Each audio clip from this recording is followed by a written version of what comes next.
Rich dad poor dad अध्याय 2। अमीर लोग पैसे के लिए काम नहीं करते।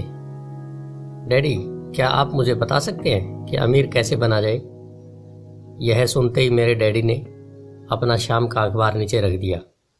बेटे, क्या तुम अमीर बनना चाहते हो? क्योंकि आज जिमी की मम्मी अपनी नई कैडिलैक कार में आई और वे लोग पिकनिक पर अपने समुद्र तट वाले घर पर जा रहे थे। जिमी अपने साथ अपने 3 दोस्तों को ले गया, परंतु माइक और मुझे नहीं ले गया। उसने हमसे यह कहा कि वह हमें इसलिए नहीं ले जाएगा क्योंकि हम लोग गरीब बच्चे थे। उसने ऐसा कहा? डैडी ने आत्मविश्वास से पूछा। हाँ बिल्कुल, मैंने दर्द भरी आवाज़ में कहा। डैडी ने अपना सिर हिलाया, नाक तक अपने चश्मे को चढ़ाया और फिर अखबार पढ़ने लगे। मैं उनके जवाब का इंतज़ार करता रहा। यह 1956 की बात है। तब मैं 9 साल का था। किस्मत की बात थी कि मैं उसी पब्लिक स्कूल में जाता था जिसमें अमीर लोगों के बच्चे पढ़ते थे। हम शुगर प्लांटेशन के कस्बे में रहते थे। प्लांटेशन के मैनेजर और कस्बे के बाकी लोग जैसे डॉक्टर, बिजनेसमैन और बैंकर अपने बच्चों को पहली कक्षा से 6ठी कक्षा तक इसी स्कूल में भेजते थे। 6ठी कक्षा के बाद बच्चों को प्राइवेट स्कूल में भेजा जाता था। अगर मेरा परिवार सड़क के दूसरे छोर पर रहा होता तो मुझे अलग तरह के स्कूल में भेजा जाता जहां मेरे जैसे परिवारों के बच्चे पढ़ते थे। 6ठी कक्षा के बाद इन बच्चों की तरह मैंने भी पब्लिक इंटरमीडिएट और हाई स्कूल किया होता, क्योंकि उनकी ही तरह मेरे लिए भी प्राइवेट स्कूल में जाना संभव नहीं था। मेरे डैडी ने आखिर अखबार को नीचे रख दिया। मुझे पता था वे क्या सोच रहे थे। उन्होंने धीमे से शुरू किया। अगर तुम अमीर बनना चाहते हो तो तुम्हें पैसा बनाना सीखना चाहिए। मैंने पूछा, मैं पैसे बनाना किस तरह सीख सकता हूँ? अपने दिमाग के इस्तेमाल से, उन्होंने मुस्कुराते हुए कहा। इसका असली मतलब यह था, बस मैं तुम्हें इतना ही बता सकता हूँ, या मैं इसका जवाब नहीं जानता, इसलिए मुझे तंग मत करो। अगली सुबह मैंने अपने सबसे अच्छे दोस्त माइक को अपने डैडी की बातें बताई। जहाँ तक मुझे याद है, उस स्कूल में मैं और माइक ही 2 गरीब बच्चे थे। माइक भी मेरी तरह था, क्योंकि वह भी किस्मत की वजह से इस स्कूल में था। ऐसा लगता था जैसे किसी ने कस्बे के स्कूलों की सरहदें तय कर दी थी और इसी कारण हम लोग अमीर बच्चों के स्कूलों में पढ़ रहे थे। सच कहा जाए तो हम लोग गरीब नहीं थे, परंतु ऐसा हमें लगता था, क्योंकि बाकी सभी बच्चों के पास नए बेसबॉल ग्लव्स, नई साइकिलें और हर चीज़ नई होती थी। मम्मी और डैडी हमें भी सभी ज़रूरतों की चीज़ें दिलवाते थे, जैसे खाना, घर, कपड़े, परंतु इससे ज़्यादा कुछ नहीं।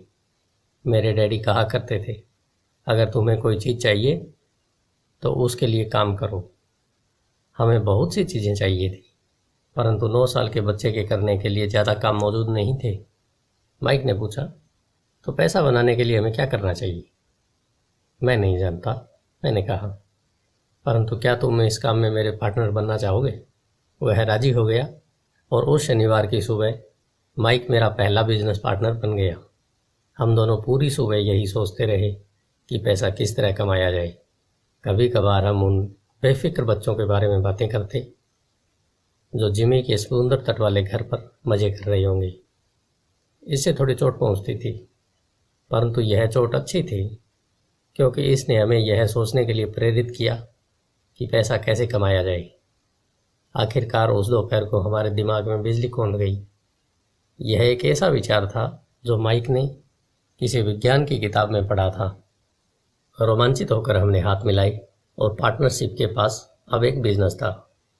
अगले कुछ हफ्तों तक मैं और माइक दौड़ भाग करते रहे।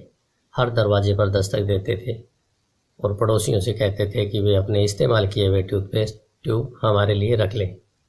हैरत से हमें देखते हुए ज़्यादातर लोगों ने मुस्कुराकर हमारी बात मान ली। कुछ ने हमसे पूछा कि टूथपेस्ट ट्यूब हमें क्यों चाहिए। इसके जवाब में हमने कहा, हम आपको यह नहीं बता सकते, यह एक बिजनेस सीक्रेट है। सप्ताह गुजरते गए और मेरी माँ बहुत दुखी हो गई। अपने कच्चे माल को इकट्ठा करने के लिए हमने जो जगह चुनी थी वह उनकी वॉशिंग मशीन के ठीक पास थी, एक भूरे कार्डबोर्ड के बक्से में, जिसमें कभी केचप की बोतलें रखी रहती थी। हमारे इस्तेमाल किए हुए टूथपेस्ट के ट्यूब्स की संख्या बढ़ने लगी। आखिर एक दिन माँ के सब्र का बांध टूट गया। पड़ोसियों के मुड़े तिड़े और इस्तेमाल किए हुए टूथपेस्ट ट्यूब्स को देखते देखते वे उब गई थी। उन्होंने पूछा, तुम लोग कर क्या रहे हो? और मैं यह नहीं सुनना चाहती कि यह एक बिजनेस सिगरेट है। इस कचरे को साफ कर दो या मैं इसे बाहर उठाकर फेंक दूंगी। माइक और मैंने उनके हाथ पैर जोड़े, उन्हें यह बताया कि जल्दी हमारा कच्चा माल पर्याप्त जमा हो जाएगा और फिर हम उत्पादन शुरू कर देंगे। हमने उन्हें बताया कि हम कुछ पड़ोसियों का इंतज़ार कर रहे थे ताकि वे अपने टूथपेस्ट के ट्यूब्स ख़त्म कर लें। माँ ने हमें 1 हफ्ते की मोहलत दे दी। उत्पादन शुरू होने की तारीख नज़दीक आ गई थी। दबाव बढ़ गया था। हमारे वेयर हाउस के मालिक यानी मेरी माँ ने हमारी पहली पार्टनरशिप कंपनी को जगह खाली करने का नोटिस थमा दिया था। अब माइक का काम यह था कि वह पड़ोसियों को अपने टूथपेस्ट जल्दी ख़त्म करने के लिए कहे और साथ में यह भी जोड़ दे। दांत के डॉक्टरों का कहना है कि दिन में कई बार ब्रश करना चाहिए। मैं उत्पादन की प्रक्रिया को ठीक ठाक करने में जुट गया। एक दिन मेरे डैडी अपने एक दोस्त के साथ कार में बैठकर पोर्च में आए और उनके आश्चर्य का ठिकाना नहीं रहा जब उन्होंने वहां 9 साल के 2 बच्चों को उत्पादन की प्रक्रिया में पूरी गति से जुटे देखा। हर तरफ बारीक सफ़ेद पाउडर बिखरा हुआ था। एक लंबी मेज पर स्कूल से लाए गए दूध के छोटे कार्टन थे और हमारे परिवार की हिवाची ग्रिल लाल दहकते कोयलों के साथ अधिकतम गर्मी पर चल रही थी। डैडी सावधानी से चलकर हमारे करीब आए। क्योंकि हमारी उत्पादन की प्रक्रिया ने पोर्च पर कब्जा कर लिया था, इसलिए उन्हें कार बाहर ही खड़ी करनी पड़ी। जब वे और उनके दोस्त पास आए तो उन्होंने कोयलों के ऊपर रखा एक स्टील का बर्तन देखा जिसमें टूथपेस्ट के ट्यूब पिघल रहे थे। उन दिनों टूथपेस्ट प्लास्टिक के ट्यूब्स में नहीं आते थे। ट्यूब शीशे के बने होते थे। एक बार पेंट जल जाए तब हम ट्यूब्स को स्टील के बर्तन में डाल देते थे ताकि वे पिघलकर द्रव्य के रूप में आ सकें।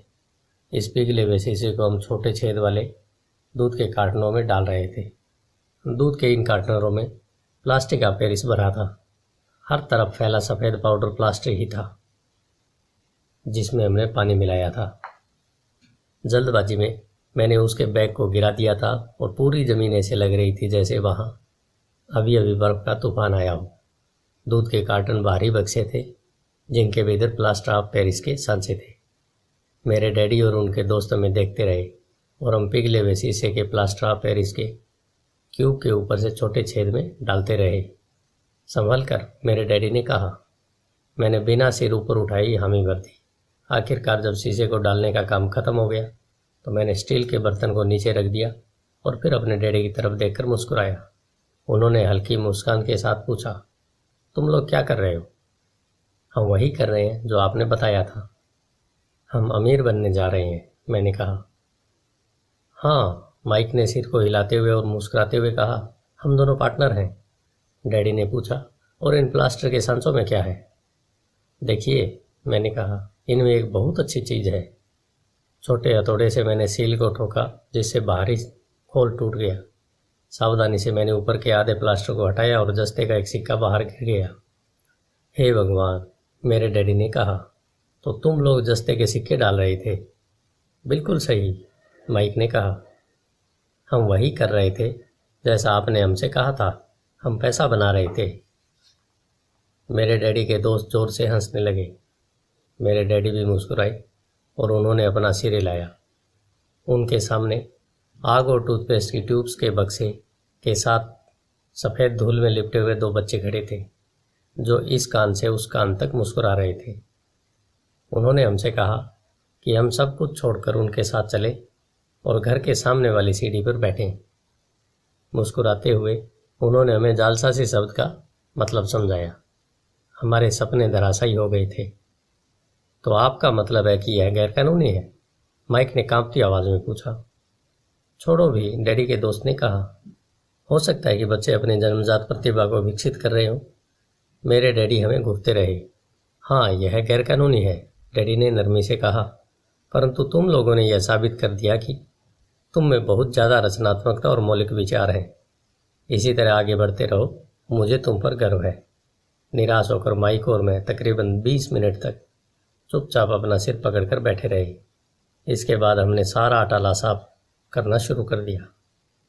पहले ही दिन हमारा बिजनेस चौपट हो गया था। पाउडर साफ करते हुए मैंने माइक की तरफ देखा और कहा, मुझे लगता है जिमी और उसके दोस्त ठीक हैं, हम सचमुच गरीब हैं। जब मैंने यह कहा तब डैडी बस जाने ही वाले थे। बच्चों, उन्होंने कहा, तुम गरीब तभी कहलाओगे जब तुम लोग हार मान लोगे। सबसे महत्वपूर्ण चीज़ यह है कि तुमने कुछ किया। ज़्यादातर लोग केवल अमीर बनने के बारे में बातें करते रहते हैं और उसके सपने देखते रहते हैं। तुमने कुछ किया है। मुझे तुम दोनों पर गर्व है। मैं एक बार फिर से यही कहूँगा, आगे बढ़े चलो, हार मत मानो। माइक और मैं खामोश खड़े रहे। यह सब सुनने में अच्छे थे, परंतु हमें यह पता नहीं था कि हमें क्या करना चाहिए। तो ऐसा क्यों है डैडी कि आप अमीर नहीं हैं? मैंने पूछा। क्योंकि मैंने एक स्कूल टीचर बनने का फैसला लिया था। स्कूल के टीचर अमीर बनने के बारे में नहीं सोचते, हम सिर्फ पढ़ाना पसंद करते हैं। काश कि मैं तुम लोगों की मदद कर सकता, परंतु हकीकत में मैं यह नहीं जानता कि दौलत कैसे कमाई जाती है। माइक और मैं पलटे और अपने सफाई अभियान में जुट गए।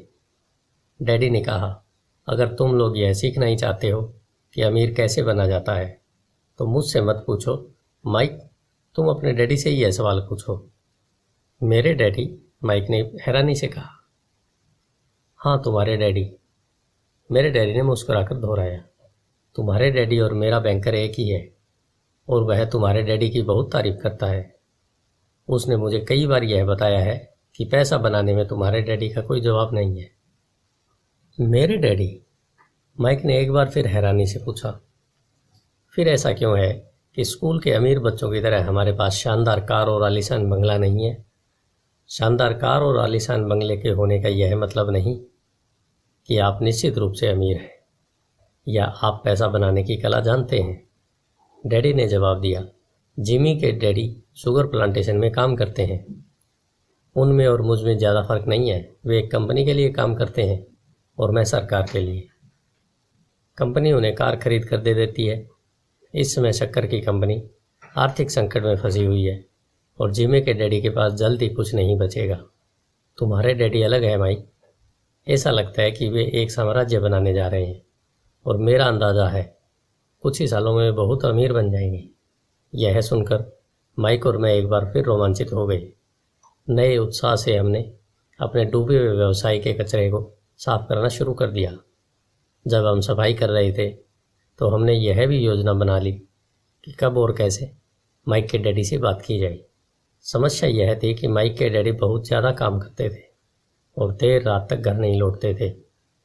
माइक के डैडी के पास कई warehouse, construction company, stores की श्रृंखला और 3 रेस्तरां थे। रेस्तराओं के कारण ही उन्हें घर लौटने में देरी हो जाती थी। सफाई खत्म करने के बाद माइक बस पकड़कर अपने घर चला गया। वह अपने डैडी से बात करने वाला था, चाहे वे कितनी देर से घर लौटें, और उनसे पूछने वाला था कि क्या वे हमें अमीर बनने की तरकीब सिखाने के लिए तैयार हैं। माइक ने मुझसे वादा किया कि जैसे ही वह अपने डैडी से बात कर लेगा वह मुझे फ़ोन करेगा, चाहे कितनी देर क्यों न हो जाए। फ़ोन रात को 8:30 बजे आया। ओके, अगले शनिवार, मैंने कहा और फ़ोन रख दिया। माइक के डैडी माइक और मुझसे मिलने के लिए तैयार हो गए थे। शनिवार की सुबह 7:30 बजे मैंने शहर के दूसरे हिस्से में जाने के लिए बस पकड़ी। माइकल और मैं सुबह 8 बजे उसके डैडी से मिले। वे पहले से ही व्यस्त थे और उनके पास 1 घंटे से भी ज़्यादा का काम मौजूद था। जब मैं उनके साधारण छोटे और साफ घर के सामने पहुंचा तो मैंने देखा कि उनका कंस्ट्रक्शन सुपरवाइज़र अपने पिकअप ट्रक में वहां से जा रहा था। माइक मुझे दरवाजे पर ही मिल गया। डैडी अभी फ़ोन पर है और उन्होंने कहा है कि हम लोग पीछे के पोर्च में उनका इंतज़ार करें। माइक ने दरवाज़ा खोलते हुए कहा। जब मैंने उस पुराने घर की दहलीज के अंदर कदम रखा तो लकड़ी के पुराने फर्श की चरमराहट सुनाई दी। दरवाजे के भीतर सस्ती सी चटाई थी। चटाई वहाँ इसलिए रखी गई थी ताकि फर्श पर पड़े अनगिनत कदमों के निशानों को छुपाया जा सके। हालांकि वह साफ थी, पर यह स्पष्ट दिखता था कि उसे बदल लेना चाहिए। जब मैं संकरे लिविंग रूम में घुसा तो मेरा दम घुटने लगा था। वहाँ पुराने फर्नीचर की बू आ रही थी और निश्चित रूप से उस फर्नीचर को संग्रहालय में होना चाहिए था। सोफे पर 2 महिलाएं बैठी थी। उनकी उम्र मेरी माँ से थोड़ी ज़्यादा थी। महिलाओं के सामने एक पुरुष मजदूरों के कपड़ों में बैठा हुआ था। उसने खाकी पैंट और खाकी शर्ट पहन रखा था। हालांकि कपड़े साफ और प्रेस किए हुए थे, परंतु उनमें स्टार्च नहीं किया था। उस आदमी की उम्र मेरे डैडी से लगभग 10 साल ज़्यादा हो गई, शायद 45 साल। जब मैं और माइक उनके पास से गुजरते हुए किचन की तरफ गए, जहाँ से पोर्च का रास्ता था, तो वे मुस्कुराई। मैं भी जवाब में शर्माकर मुस्कुरा दिया। ये लोग कौन है? मैंने पूछा। अरे, ये लोग डैडी के लिए काम करते हैं। बूढ़ा व्यक्ति उनके वेयर हाउसों को संभालता है और महिलाएं रेस्तरां की मैनेजर हैं।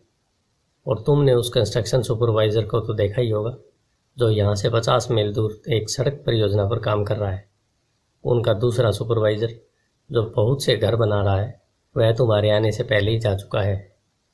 क्या ऐसा हमेशा ही होता है? मैंने पूछा। हमेशा तो नहीं, पर अक्सर ऐसा ही होता है, माइक ने कहा और मेरे पास अपनी कुर्सी खींचते हुए मुस्कुराया। मैंने उनसे पूछा था कि क्या वे हमें पैसा बनाना सिखाएंगे। माइक ने मुझे बताया। अच्छा, और उन्होंने इसका क्या जवाब दिया? मैंने सावधानीपूर्वक उत्सुकता से पूछा। पहले तो उनके चेहरे पर हंसी आई, पर फिर कुछ सोचकर उन्होंने कहा कि वे हमारे सामने एक ऑफ़र रखेंगे। अच्छा, मैंने कहा और अपनी कुर्सी की पीठ दीवार से टिका ली। मैं वहाँ कुर्सी के पिछले 2 पैरों के सहारे टिका बैठा रहा। माइक ने भी ऐसा ही किया। क्या तुम्हें पता है कि वे कौन सा ऑफ़र देने वाले हैं? मैंने पूछा। नहीं, पर हमें जल्दी इसका पता चल जाएगा। अचानक माइक के डैडी उस पुराने दरवाजे से घुसकर पोर्च में दाखिल हुए। माइक और मैं अपने पैरों पर कूद गए। आदर के कारण नहीं, बल्कि इसलिए कि हम चौंक गए थे। तो बच्चों, तैयार हो? माइक के डैडी ने एक कुर्सी हमारे पास खिसकाते हुए पूछा। हमने अपने सिर हिलाए और अपनी कुर्सियों को दीवार के पास से खींचकर उनके सामने रख लिया। वे एक विशाल शरीर के मालिक थे, लगभग 6 फीट ऊंचे और 200 पाउंड वजनी। मेरे डैडी इससे ऊंचे थे, लगभग इसी वजन के, और माइक के डैडी से 5 साल ज़्यादा बड़े। वे लगभग एक जैसे ही थे, हालांकि दोनों एक ही प्रजाति के नहीं थे। हो सकता है कि उनकी ऊर्जा एक सी हो। माइक का कहना है कि तुम पैसा कमाना सीखना चाहते हो। क्या यह सही है, रॉबर्ट? मैंने तत्काल सहमति में अपना सिर हिलाया, हालांकि मुझे थोड़ा सा डर भी लग रहा था। उनके शब्दों और मुस्कुराहट के पीछे बहुत ताकत थी। अच्छा, यह रहा मेरा ऑफर। मैं तुम्हें सिखाऊंगा, परंतु मैं ऐसा क्लासरूम की शैली में नहीं करूंगा। अगर तुम मेरे लिए काम करोगे तो इसके बदले में मैं तुम्हें सिखाऊंगा। अगर तुम मेरे लिए काम नहीं करोगे तो मैं तुम्हें नहीं सिखाऊंगा। अगर तुम काम करते हो तो मैं तुम्हें ज़्यादा तेज़ी से सिखा सकता हूँ, और अगर तुम सिर्फ बैठकर मेरी बातें सुनते रहो, जैसा कि तुम लोग स्कूल में करते हो, तो इससे मेरा समय बर्बाद होगा। यह मेरा ऑफ़र है। इसे या तो मान लो या फिर वापस लौट जाओ। क्या मैं आपसे पहले एक सवाल कर सकता हूँ? मैंने पूछा। नहीं, इसे या तो मान लो या फिर वापस लौट जाओ। मेरे पास बर्बाद करने के लिए फालतू समय नहीं है। अभी ढेर सा काम पड़ा है। अगर तुम्हें तत्काल फैसला करने की क्षमता नहीं है तो तुम कभी पैसा बनाना नहीं सीख पाओगे। मौके आते हैं और चले जाते हैं, इसलिए तत्काल निर्णय लेने की क्षमता एक महत्वपूर्ण कला है। तुमने जैसा चाहा था वैसा एक मौका तुम्हारे सामने मौजूद है। अगले 10 सेकंड में या तो पढ़ाई चालू हो जाएगी या फिर यह हमेशा के लिए ख़त्म हो जाएगी। माइक के डैडी ने चिढ़ने वाली मुस्कुराहट के साथ कहा। मंजूर, हम दोनों ने कहा। बहुत बढ़िया, माइक के डैडी ने कहा। 10 मिनट में मिसेज मार्टिन आ जाएंगी। उनसे बातें करने के बाद मैं तुम्हें उनके साथ भेज दूंगा और तुम लोगों का काम शुरू हो जाएगा। मैं तुम्हें 1 घंटे के 10 सेंट दूंगा और तुम हर शनिवार 3 घंटे काम करोगे। पर आज तो मेरा सॉफ्टबॉल का मैच है, मैंने कहा। माइक के डैडी ने अपनी आवाज़ को धीमा परंतु कड़क करके कहा, या तो मान लो या फिर वापस लौट जाओ। मान लिया, मैंने जवाब दिया। सॉफ्टबॉल खेलने के बजाय काम करने और सीखने का विकल्प चुनने में ही समझदारी थी। शनिवार की खुशनुमा सुबह 9 बजे माइक और मैं मिसेज मार्टिन के साथ काम कर रहे थे। वे एक दयालु और धैर्यवान महिला थी। वे हमेशा कहा करती थी कि माइक और मुझे देखकर उन्हें अपने दोनों बच्चों की याद आ जाती है और अब वे बड़े हो गए थे तथा दूर चले गए थे। हालांकि वे दयालु थीं, परंतु वे कड़ी मेहनत में भरोसा करती थीं और इसलिए वे हमें हमेशा काम में जुटाए रखती थी। वे बहुत कड़क मैनेजर थी। हम 3 घंटे तक डिब्बाबंद सामानों को शेल्फ पर से उतारते थे, उनकी धूल साफ करते और फिर उन्हें करीने से जमाते थे। यह बड़ी मेहनत का काम था और बोरियत का भी। माइक के डैडी को मैं अपना आमिर डैडी कहता हूँ। उनके पास इस तरह के 9 सुपरेस्ट थे जहाँ पार्किंग के लिए बहुत सी जगह थी। वे 7-Eleven कन्वीनियंस स्टोर के शुरुआती संस्करण थे। पड़ोस के जनरल स्टोर जहाँ लोग दूध, ब्रेड, बटर और सिगरेट जैसी चीज़ें खरीदते थे। समस्या यह थी कि हवाई में एयर कंडीशनिंग नहीं थी और गर्मी के कारण स्टोर्स अपना दरवाज़ा बंद नहीं कर सकते थे। स्टोर के दोनों ओर दरवाज़ों को पूरा खुला रखा जाता था ताकि सड़क और पार्किंग की जगह सामने दिखती रहे। जब भी कोई कार पार्किंग में आती तो उसके साथ धूल का गुब्बार भी आता था जो स्टोर में घुसकर डिब्बों पर जम जाता था। इसलिए हम लोगों की नौकरी तभी तक चलती जब तक कि एयर कंडीशनिंग नहीं हो जाती। 3 हफ्तों तक माइक और मैं मिसेज मार्टिन के साथ जाकर 3 घंटे तक काम करते रहे। दोपहर तक हमारा काम खत्म हो जाता था और वे हम में से हर एक के हाथ में 3 छोटे सिक्के डाल देती थी। उस समय 50 के दशक में 9 साल की उम्र में भी 30 सेंट कमाने में कोई खास खुशी नहीं होती थी। तब कॉमिक्स की कीमत 10 सेंट हुआ करती थी, इसलिए मैं अपनी कमाई को कॉमिक्स पर खर्च कर देता था और घर लौट जाता था। चौथे हफ्ते के बुधवार तक मैंने काम छोड़ने का मन बना लिया था। मैं सिर्फ इसलिए काम करने के लिए तैयार हुआ था क्योंकि मैं माइक के डैडी से पैसा कमाना सीखना चाहता था। चौथे हफ्ते के बुधवार तक मैंने काम छोड़ने का मन बना लिया था। मैं सिर्फ इसलिए काम करने के लिए तैयार हुआ क्योंकि मैं माइक के डैडी के पास पैसा बनाना सीखना चाहता था। इसलिए मैं 10 सेंट प्रति घंटे की गुलामी कर रहा था। और सबसे बड़ी बात तो यह थी, उस पहले शनिवार के बाद से मैंने माइक के डैडी को देखा तक नहीं। मैं काम छोड़ रहा हूँ, मैंने लंच के समय माइक से कहा। स्कूल लंच बड़ा निराशाजनक था। स्कूल भी उबाऊ था और अब तो मेरे पास शनिवार भी नहीं थे, इसलिए मैं इंतज़ार कर सकूँ। परंतु 30 सेंट के कारण मुझे बहुत धक्का लगा है। इस बार माइक मुस्कुराया। तुम किस बात पर हंस रहे हो? मैंने गुस्से और कुंठा से पूछा। डैडी ने कहा था कि ऐसा ही होगा। उन्होंने कहा था कि जब तुम काम छोड़ने का फैसला कर लो तब वे तुमसे मिलना चाहेंगे। क्या? मैंने आवेश में पूछा। क्या वे मेरे उकता जाने का इंतज़ार कर रहे थे? कुछ माइक ने कहा। मेरे डैडी जरा अलग किस्म के थे। उनका सिखाने का तरीका तुम्हारे डैडी के पढ़ाने के तरीके से बिल्कुल अलग है। तुम्हारे मम्मी डैडी बहुत बातें करते हैं, दूसरी तरफ मेरे डैडी बहुत कम बोलते हैं। तुम सिर्फ इस शनिवार तक इंतज़ार कर लो, मैं उन्हें बता दूं कि तुमने काम छोड़ने का फैसला कर लिया है। इसका मतलब यह है कि मेरे साथ नाटक खेला गया है। नहीं, ऐसा नहीं हुआ है, पर शायद हो सकता है। डैडी शनिवार को इसे समझाएंगे। मैं उनका सामना करने के लिए तैयार था। यहाँ तक कि मेरे असली डैडी भी उनसे नाराज़ थे। मेरे असली डैडी, जिन्हें मैं गरीब डैडी कहता हूँ, यह मानते थे कि मेरे अमीर डैडी बाल श्रम कानूनों का उल्लंघन कर रहे थे और इस पूरे मामले की जांच होनी चाहिए। मेरे पढ़े लिखे गरीब डैडी ने मुझसे यह कहा कि मैं अच्छी तनख्वाह मांगूं, कम से कम 25 सेंट प्रति घंटा।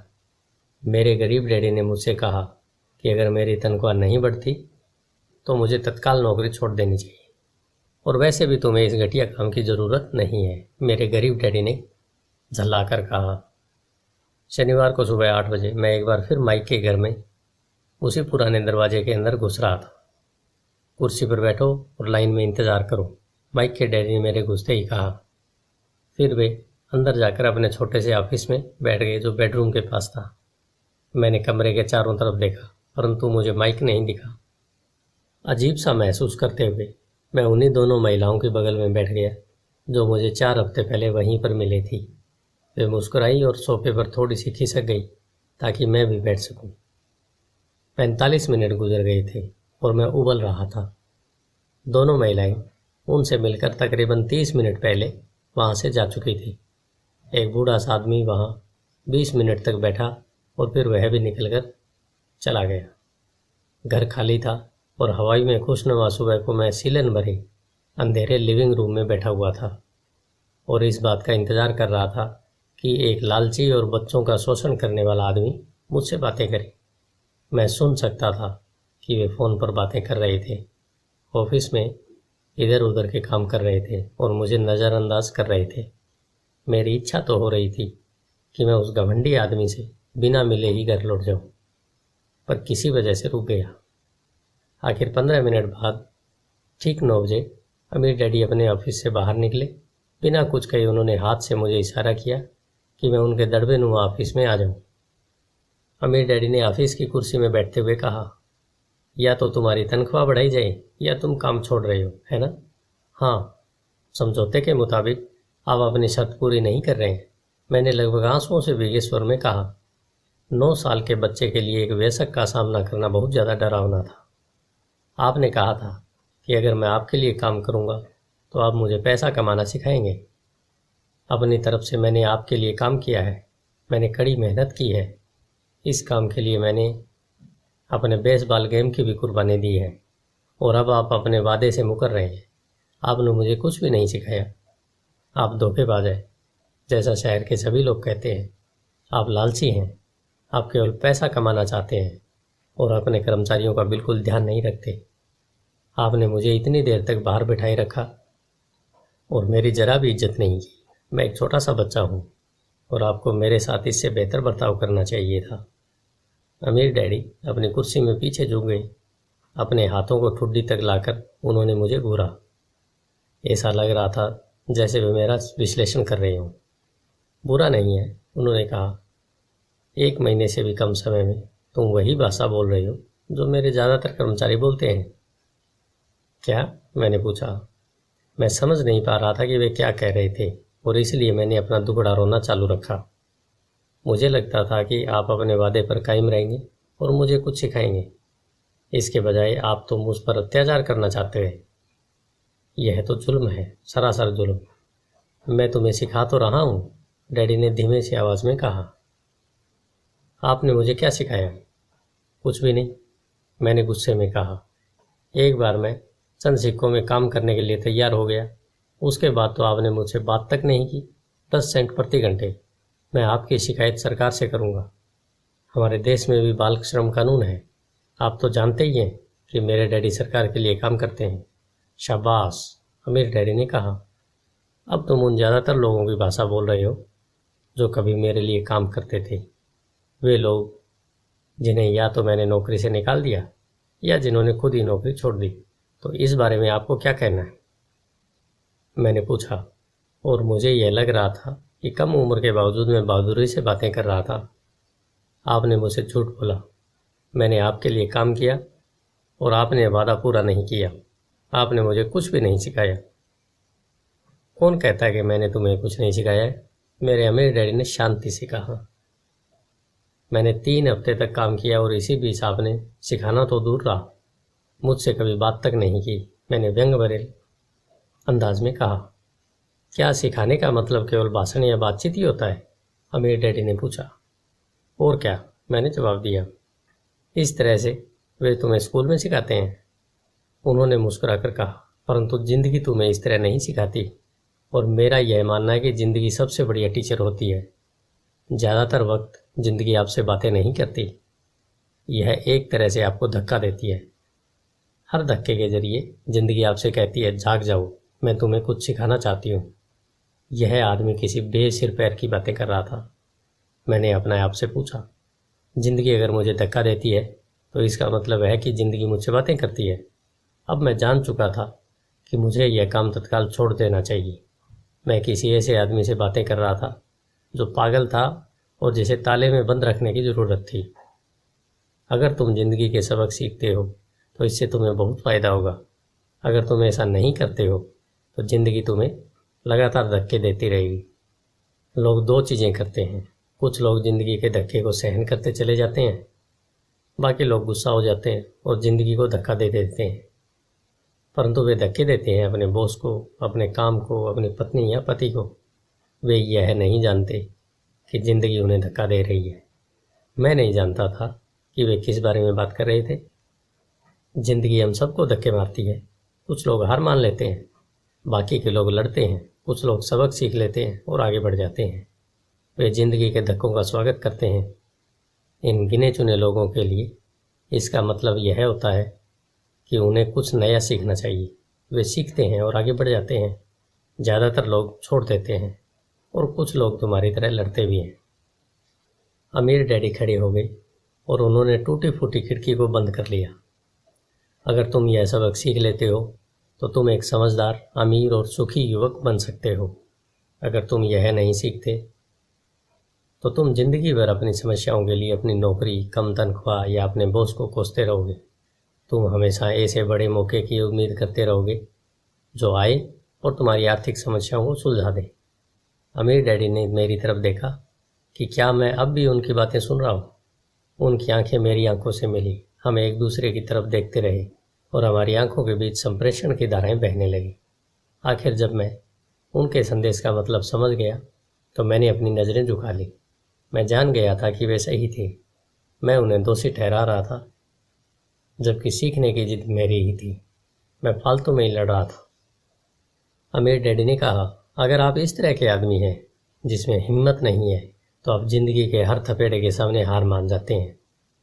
अगर आप इस किस्म के आदमी हैं तो आप जिंदगी भर सुरक्षित खेल खेलते रहेंगे, सही चीज़ें करते रहेंगे और किसी ऐसे वक्त का इंतज़ार करते रहेंगे जो आने वाला नहीं है, और फिर आप एक बोरिंग बुड्ढे की तरह मर जाएंगे। आपके बहुत से दोस्त होंगे जो आपकी सिर्फ इसलिए तारीफ़ करेंगे क्योंकि आप एक मेहनती और भले आदमी थे। आपने अपनी ज़िंदगी सुरक्षित खेल खेलने और सही चीज़ें करने में गुजार दी। परंतु सच बात तो यह है कि आपने ज़िंदगी के थपेड़ों के सामने घुटने टेक दी। आप खतरा मोल लेने की कल्पना तक से डरते थे। हकीकत में तो आप जीतना चाहते थे, परंतु आपके लिए हारने का डर जीतने के रोमांच से ज़्यादा ताकतवर साबित हुआ। अंदर से आप और केवल आप जान पाएंगे कि आपने कभी जीतने की कोशिश नहीं की। आपने सुरक्षित खेल खेलने के विकल्प चुना। हमारी नज़रें एक बार फिर मिली। 10 सेकंड तक हम एक दूसरे की तरफ देखते रहे और एक बार फिर मैंने तभी नज़रें हटाई जब मैं उनकी बात समझ गया। आप मुझे धक्का दे रहे थे? मैंने पूछा। कुछ लोग ऐसा कह सकते हैं, अमीर डैडी मुस्कुराए। मैं तो यही कहूँगा कि मैं तुम्हें ज़िंदगी का स्वाद चखा रहा था। कैसा स्वाद? मैंने पूछा। मैं अब भी गुस्सा था, परंतु अब मेरी जिज्ञासा भी जाग गई थी। अब मैं सीखने के लिए तैयार भी था। तुम दोनों ऐसे पहले लोग हो जिन्होंने मुझसे पैसा बनाने की कला सीखने का आग्रह किया। मेरे पास 150 से भी ज़्यादा कर्मचारी हैं, पर उनमें से एक ने भी मुझसे पैसा कमाने की कला सीखने के बारे में नहीं पूछा। वे मुझसे नौकरी मांगते हैं, तनख्वाह मांगते हैं, परंतु पैसा बनाने की कला नहीं सीखना चाहते। तो ज़्यादातर लोग इस तरह अपनी ज़िंदगी के पैसे के लिए काम करने के लिए बर्बाद कर देते हैं और आखिर तक यह कभी समझ नहीं पाएंगे कि दरअसल वे किसके लिए काम कर रहे हैं। मैं पूरा ध्यान लगाकर उनकी बात सुनता रहा। तो जब माइक ने मुझसे कहा कि तुम पैसे कमाने की कला सीखना चाहते हो, तो मैंने एक ऐसा कोर्स तैयार किया जो असली ज़िंदगी के करीब था। मैं बोलते बोलते थक जाता, परंतु तुम कभी मेरी बात का मतलब नहीं समझ पाते। इसलिए मैंने यह फैसला किया कि तुम्हें ज़िंदगी के थपेड़ों का स्वाद चखा दिया जाए, ताकि तुम मेरी बात सुन भी सको और समझ भी सको। इसी कारण मैंने तुम्हें 1 घंटे के 10 सेंट दिए। तो 10 सेंट प्रति घंटे काम करने के बाद मैंने क्या सबक सीखा है? यही कि आप घटिया हैं और अपने कर्मचारियों का शोषण करते हैं। अमीर डैडी अपनी कुर्सी पर पीछे की तरफ झुकते हुए जोर से हंसने लगे।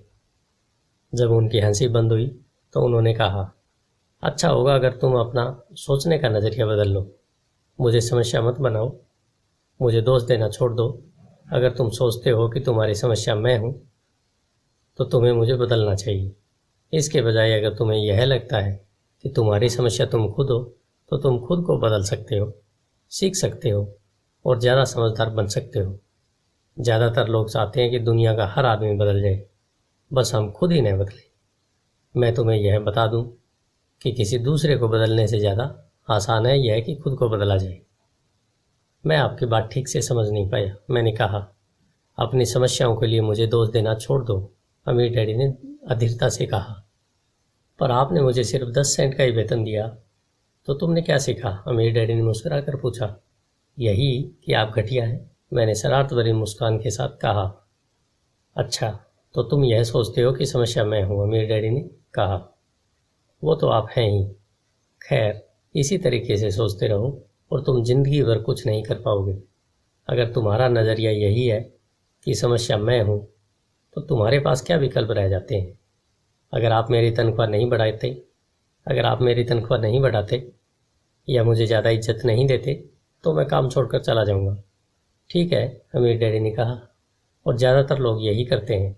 वे काम छोड़कर चले जाते हैं और दूसरी नौकरी की तलाश करते हैं, जहाँ उन्हें बेहतर मौके और ज़्यादा अच्छी तनख्वाह मिलती है। तुम्हें यह गलतफहमी होती है, नई नौकरी या ज़्यादा तनख्वाह से समस्या सुलझ सकती है। ज़्यादातर मामलों में ऐसा नहीं होता। तो समस्या किस तरह सुलझ सकती है? मैंने पूछा, 10 सेंट प्रति घंटे के हिसाब से तनख्वाह लेकर मुस्कुराते हुए। अमीर डैडी मुस्कुराए। यही बाकी लोग करते हैं। वे यह जानते हुए कि कम तनख्वाह में काम करते हैं, क्योंकि नौकरी छूट जाने पर उनका और उनके परिवार का पेट कैसे भरेगा, इसलिए मन महसूस कर वे नौकरी करते हैं और यह सोचकर तनख्वाह बढ़ने का इंतज़ार करते हैं कि ज़्यादा पैसा आने से समस्या सुलझ जाएगी। ज़्यादातर लोग ऐसा ही सोचते हैं और कड़ी मेहनत करते हुए दूसरी नौकरी भी कर लेते हैं, परंतु उसमें भी उन्हें तनख्वाह कम ही मिलती है। मैं फर्श को घूरता रहा। अब मैं अमीर डैडी के सबक को समझने लगा था। मुझे यह एहसास हो गया था कि यह जिंदगी का स्वाद है। आखिरकार मैंने ऊपर की ओर देखा और अपना सवाल दोहराया, तो फिर यह समस्या किस तरह सुलझेगी? इस सवाल के जवाब में अमीर डैडी ने मुझे वह बेशकीमती नज़रिया दिया जो उन्हें अपने कर्मचारियों और मेरे गरीब डैडी से अलग करता था, और जिसकी बदौलत वे हवाई के सबसे अमीर आदमी बनने जा रहे थे, जबकि मेरे पढ़े लिखे गरीब डैडी जिंदगी भर पैसे की तंगी से जूझने वाले थे। यह एक अद्भुत नज़रिया था जिसने मेरी ज़िंदगी का नक्शा ही बदल दिया। अमीर डैडी ने बार बार मुझे यह नज़रिया याद दिलाया, जिसे मैं पहला सबक कहूँगा। गरीब और मध्यम वर्गीय लोग पैसे के लिए काम करते हैं, अमीरों के लिए पैसा काम करता है। मेरे गरीब डैडी ने जो मुझे शिक्षा दी थी, शनिवार की उस खुशनुमा सुबह मैं उससे बिल्कुल अलग नज़रिया सीख रहा था। 9 साल की उम्र में मैं यह समझ गया था कि दोनों ही डैडी चाहते थे कि मैं सीखूं। दोनों ही डैडी मुझे पढ़ने के लिए प्रेरित करते थे। फ़र्क सिर्फ इतना था कि दोनों के सुझाए विषय अलग अलग थे। मेरे पढ़े लिखे डैडी चाहते थे कि मैं वही करूं जो उन्होंने किया था। बेटे, मैं चाहता हूं कि तुम मेहनत से पढ़ो, अच्छे नंबर लाओ, ताकि तुम्हें किसी बड़ी कंपनी में सुरक्षित नौकरी मिल सके, और यह अच्छी तरह से देख लो, उसमें बहुत से दूसरे लाभ हों। मेरे अमीर डैडी चाहते थे कि मैं सीखूं कि पैसा कैसे काम करता है, ताकि मैं इससे अपने लिए काम करवा सकूं। यह सबक मुझे जीवन भर उनके मार्गदर्शन में सीखना था, न कि किसी क्लासरूम में। मेरे अमीर डैडी ने मेरा पहला सबक जारी रखा। मैं खुश हूं कि तुम 10 सेंट प्रति घंटे के हिसाब से काम करने पर गुस्सा हो गए। अगर तुम गुस्सा नहीं होते और तुम ऐसा खुशी खुशी करते रहते, तो मैं तुम्हें साफ कह देता कि मैं तुम्हें नहीं सिखा सकता। यह जान लो कि सच्ची शिक्षा में ऊर्जा, प्रबल भावना और ज़बरदस्त इच्छा की ज़रूरत होती है। गुस्सा उस फार्मूले का एक बहुत बड़ा हिस्सा है, क्योंकि प्रबल भावना में गुस्सा और प्रेम का समन्वय होता है। जब पैसे की बात आती है तो ज़्यादातर लोग सुरक्षित रास्ता खोजते हैं, इसलिए प्रबल भावना उन्हें राह नहीं दिखा पाती। उन्हें राह दिखाता है उनका डर। तो क्या इसलिए वे कम तनख्वाह पर काम करने के लिए राजी हो जाते हैं? मैंने पूछा। हाँ, अमीर डैडी ने कहा। कुछ लोग कहते हैं कि मैं लोगों का शोषण करता हूँ, क्योंकि मैं उन्हें उतनी तनख्वाह नहीं देता जितनी उन्हें शुगर प्लांटेशन या सरकार की तरफ से मिलती है। मैं यही कहना चाहता हूँ कि लोग खुद अपना शोषण करते हैं, डरते हैं वे, मैं नहीं। पर क्या आपको नहीं लगता कि आपको उन्हें ज़्यादा तनख्वाह देनी चाहिए? मैंने पूछा। मुझे ज़्यादा देने की ज़रूरत नहीं है, और इसके अलावा ज़्यादा पैसा मिलने से उनकी समस्या नहीं सुलझेगी। अपने डैडी को ही देख लो, वे बहुत सा पैसा कमाते हैं और फिर भी वे अपने बिलों का भुगतान नहीं कर पाते। दुनिया में ऐसे बहुत से लोग हैं जिन्हें अगर ज़्यादा पैसा मिल जाए तो वे ज़्यादा कर्ज में डूब जाएंगे। तो इसी कारण आपने मुझे 10 सेंट प्रति घंटे की तनख्वाह दी, मैंने मुस्कुराते हुए कहा। यह सबक का हिस्सा था। बिल्कुल सही, अमीर डैडी ने मुस्कुरा कर कहा। देखो, तुम्हारे डैडी स्कूल गए और उन्होंने बहुत बढ़िया शिक्षा इसलिए हासिल की ताकि उन्हें अच्छी तनख्वाह वाली नौकरी मिल सके, जो उन्हें मिल गई। परंतु उनके पास आज भी पैसे की तंगी है। ऐसा इसलिए है क्योंकि उन्होंने स्कूल में पैसे के बारे में कुछ नहीं सीखा, और सबसे बड़ी बात यह है, और वे पैसे के लिए काम करने में भरोसा करते हैं। और आप नहीं करते? मैंने पूछा। नहीं, सच पूछा जाए तो नहीं, अमीर डैडी ने कहा। अगर तुम पैसे के लिए काम करना सीखना चाहते हो तो स्कूल में ही रहो। यह सीखने के लिए उससे बढ़िया जगह और कोई नहीं है। परंतु अगर तुम यह सीखना चाहते हो कि पैसा तुम्हारे लिए किस तरह काम करे, तो यह मैं तुम्हें सिखा सकता हूँ, परंतु तभी जब तुम सीखना चाहो। क्या हर कोई यह नहीं सीखना चाहता? मैंने पूछा। नहीं, अमीर डैडी ने कहा। सिर्फ इसलिए क्योंकि पैसे के लिए काम करना ज़्यादा आसान है, खास तौर पर तब जब पैसे के बारे में आपकी मूल भावना डर हो। मैं समझ नहीं पाया, मैंने त्योरियां चढ़ाकर कहा। उसकी चिंता फिलहाल मत करो, अभी इतना ही समझ लो कि डर के कारण ही ज़्यादातर लोग अपनी नौकरियां करते हैं। अपने बिलों का भुगतान न कर पाने का डर, नौकरी से निकाल दिया जाएगा इस बात का डर, पर्याप्त पैसा नहीं होने का डर, एक बार फिर से शुरू करने का डर। यह किसी व्यवसाय को सीखने और पैसे के लिए काम करने की कीमत है। ज़्यादातर लोग पैसे के गुलाम बन जाते हैं और फिर वे अपने बॉस पर अपनी भड़ास निकालते हैं। तो आपकी नज़र में पैसे से अपने लिए काम करवाना एक बिल्कुल अलग विषय है? मैंने पूछा। बिल्कुल, अमीर डैडी ने जवाब दिया, बिल्कुल। शनिवार की उस खुशनुमा सुबह हवाई में हम लोग चुपचाप बैठे रहे। मेरे दोस्त उस समय लिटिल लीग बेसबॉल गेम शुरू कर ही रहे होंगे, पर किसी वजह से मैं खुश था कि मैंने 10 सेंट प्रति घंटे के हिसाब से काम करने का फैसला किया था। मुझे लगा कि मैं कुछ ऐसा सीखने जा रहा था जो मेरे दोस्त स्कूल में नहीं सीख पाएंगे। सीखने के लिए तैयार हो? अमीर डैडी ने पूछा। बिल्कुल, मैंने दांत निकाल कर कहा। मैंने अपना वादा निभाया है, मैंने तुम्हें दूर बैठे बैठे ही सिखाया है। अमीर डैडी ने कहा। 9 साल की उम्र में तुम्हें यह पता चल चुका है कि पैसे के लिए काम करना कैसा होता है। अपने पिछले महीने को 50 सालों से गुणा कर और तुम्हें इस बात का अंदाज़ा हो जाएगा कि ज़्यादातर लोग अपनी ज़िंदगी किस तरह गुजारते हैं। मैं समझ नहीं पाया, मैंने कहा। जब तुम मुझसे मिलने के लिए लाइन में इंतज़ार कर रहे थे तो तुम्हें कैसा लग रहा था? एक बार नौकरी के लिए और दूसरी बार तनख्वाह बढ़वाने के लिए। भयानक, मैंने कहा। अगर तुम पैसे के लिए काम करने का विकल्प चुनते हो तो ज़्यादातर लोगों के लिए ज़िंदगी का मतलब यही होता है, अमीर डैडी ने कहा। और तुम्हें तब कैसा लगा था जब मिसेज मार्टिन तुम्हारे हाथ में 3 घंटे के काम के लिए 3 सिक्के थमाए थे? मुझे लगा था कि यह काफ़ी नहीं है, मुझे लग रहा था कि यह कुछ भी नहीं है। मैं निराश हुआ था, मैंने कहा। और यही ज़्यादातर कर्मचारियों को लगता है जब वे अपनी तनख्वाह के चेक को देखते हैं, खासकर तब जब उससे टैक्स और बाकी कटौतियाँ कर ली जाती हैं। कम से कम तुम्हें पूरी तनख्वाह मिली थी, उन्हें तो पूरी तनख्वाह भी नहीं मिलती। आपका मतलब है ज़्यादातर कर्मचारियों को पूरी तनख्वाह नहीं मिलती? मैं हैरान था। नहीं, अमीर डैडी ने कहा। सरकार हमेशा अपना हिस्सा पहले ही ले लेती है। सरकार ऐसा कैसे करती है? मैंने पूछा। टैक्स, अमीर डैडी ने कहा। जब आप कमाते हैं तो आप पर टैक्स लगता है, जब आप खर्च करते हैं तो आप पर टैक्स लगता है, जब आप बचाते हैं तो आप पर टैक्स लगता है, जब आप मर जाते हैं तो भी आप पर टैक्स लगता है। लोग सरकार को ऐसा क्यों करने देते हैं? अमीर लोग ऐसा नहीं करने देते, अमीर डैडी ने मुस्कुरा कर कहा। परंतु गरीब और मध्यम वर्गीय लोग ऐसा करने देते हैं।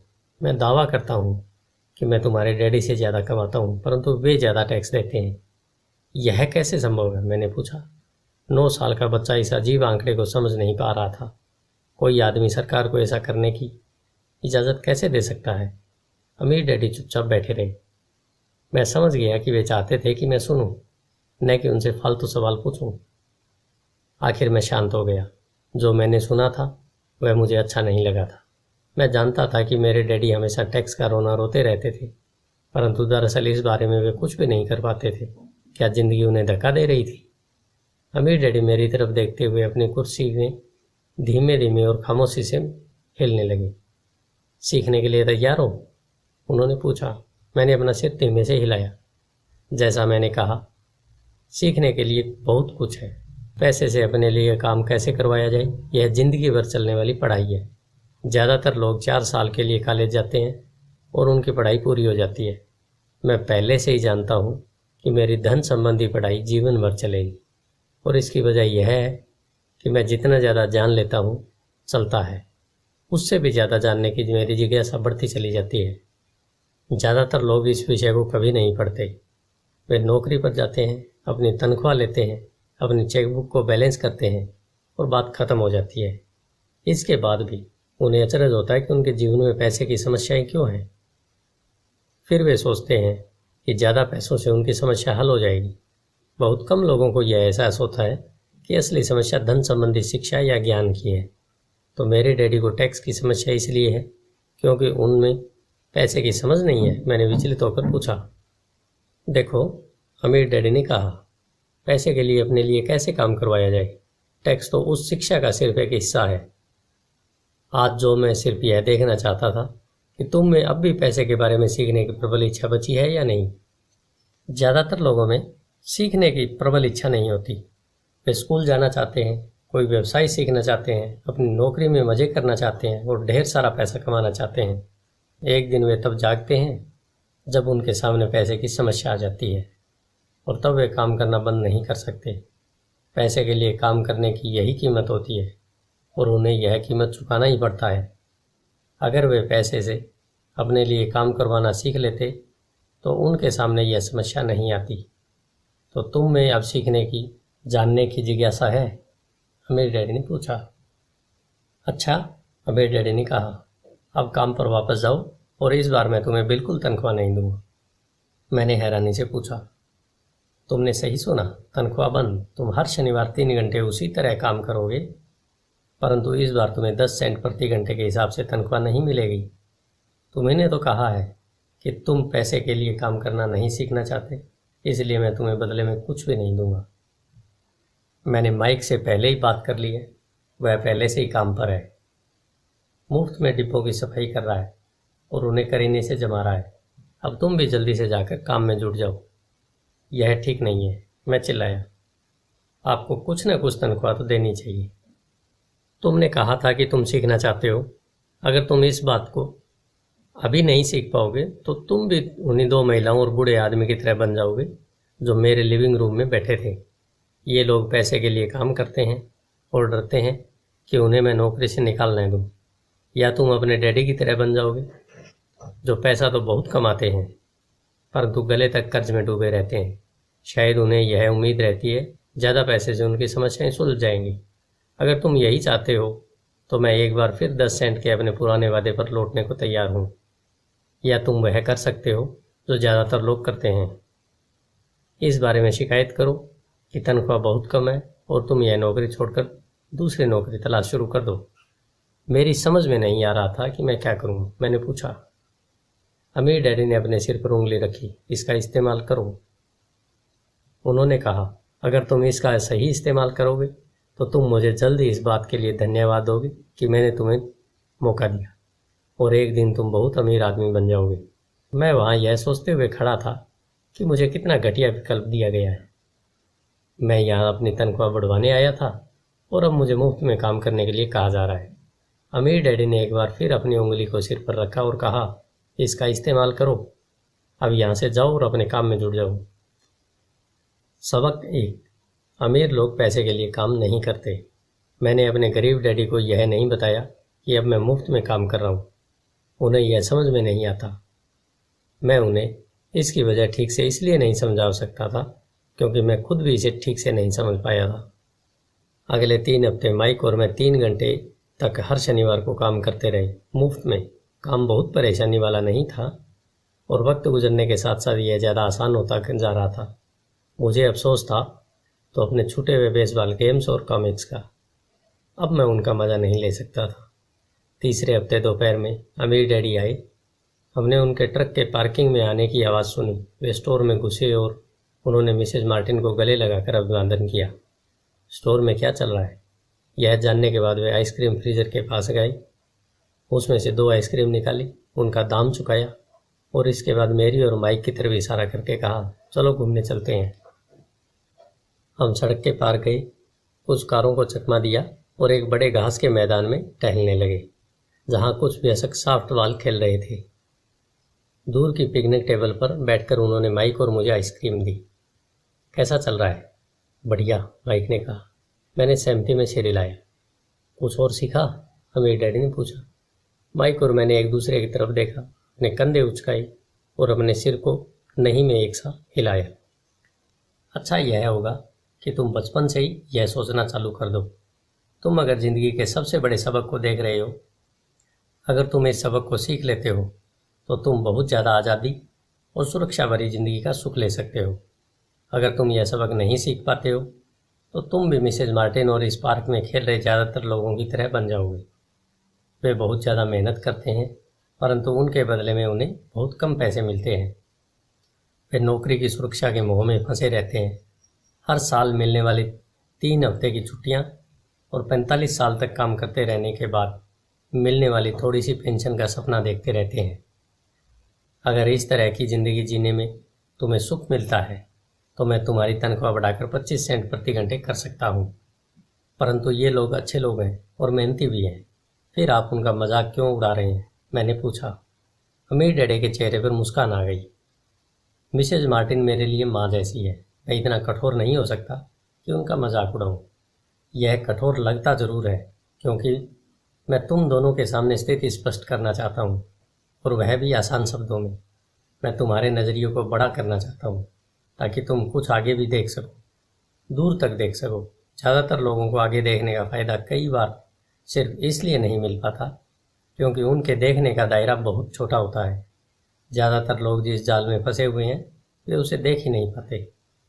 माइक और मैं वहाँ पर सोचते हुए बैठे रहे क्योंकि हम उनकी बातों का मतलब पूरी तरह से समझ नहीं सके थे।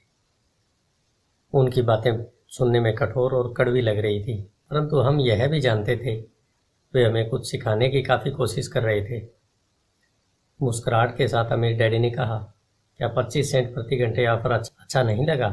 क्या इससे दिल की धड़कन तेज नहीं हुई? मैंने अपना सिर नहीं में हिलाया, जबकि असल में ऐसा ही हुआ था। 1 घंटे काम के बदले 25 सेंट मेरे हिसाब से बहुत बढ़िया सौदा था। अच्छा, मैं तुम्हें 1 घंटे के $1 दूंगा, अमीर डैडी ने शरारत भरी मुस्कुराहट के साथ कहा। अब मेरा दिल तूफान मेल की तरह दौड़ रहा था। मेरा दिमाग चीख चीख कर कह रहा था, इनकी बात मान लो, मान लो। मुझे अपने कानों पर भरोसा नहीं हो रहा था, परंतु फिर भी मैं चुप था। अच्छा, $2 प्रति घंटे? मुझे ऐसा लगा जैसे मेरे छोटे से 9 साल पुराने दिमाग में किसी ने बम फोड़ दिया हो।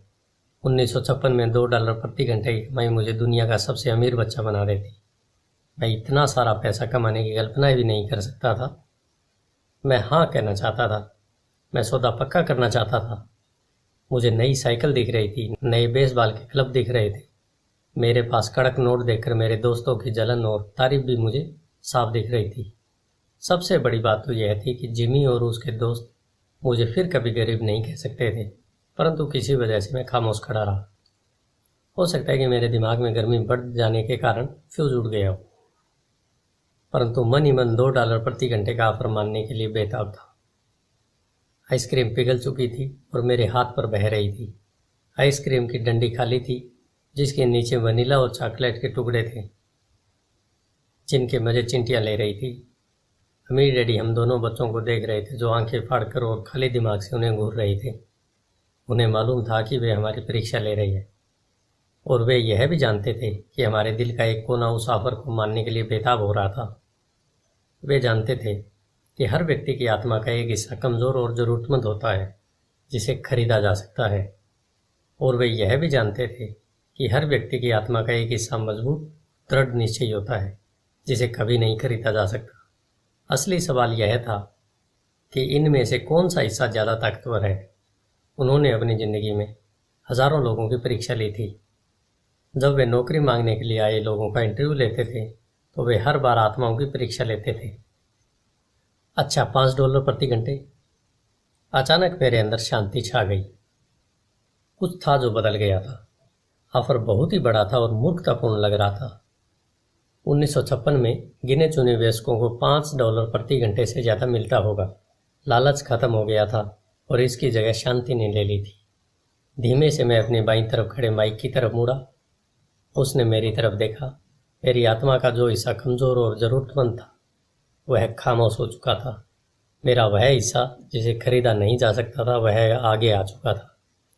मेरे दिमाग और आत्मा में पैसे को लेकर हुए इस युद्ध में शांति और विश्वास जीत चुके थे। मैं जानता था कि माइक भी उसी बिंदु पर पहुंच चुका था।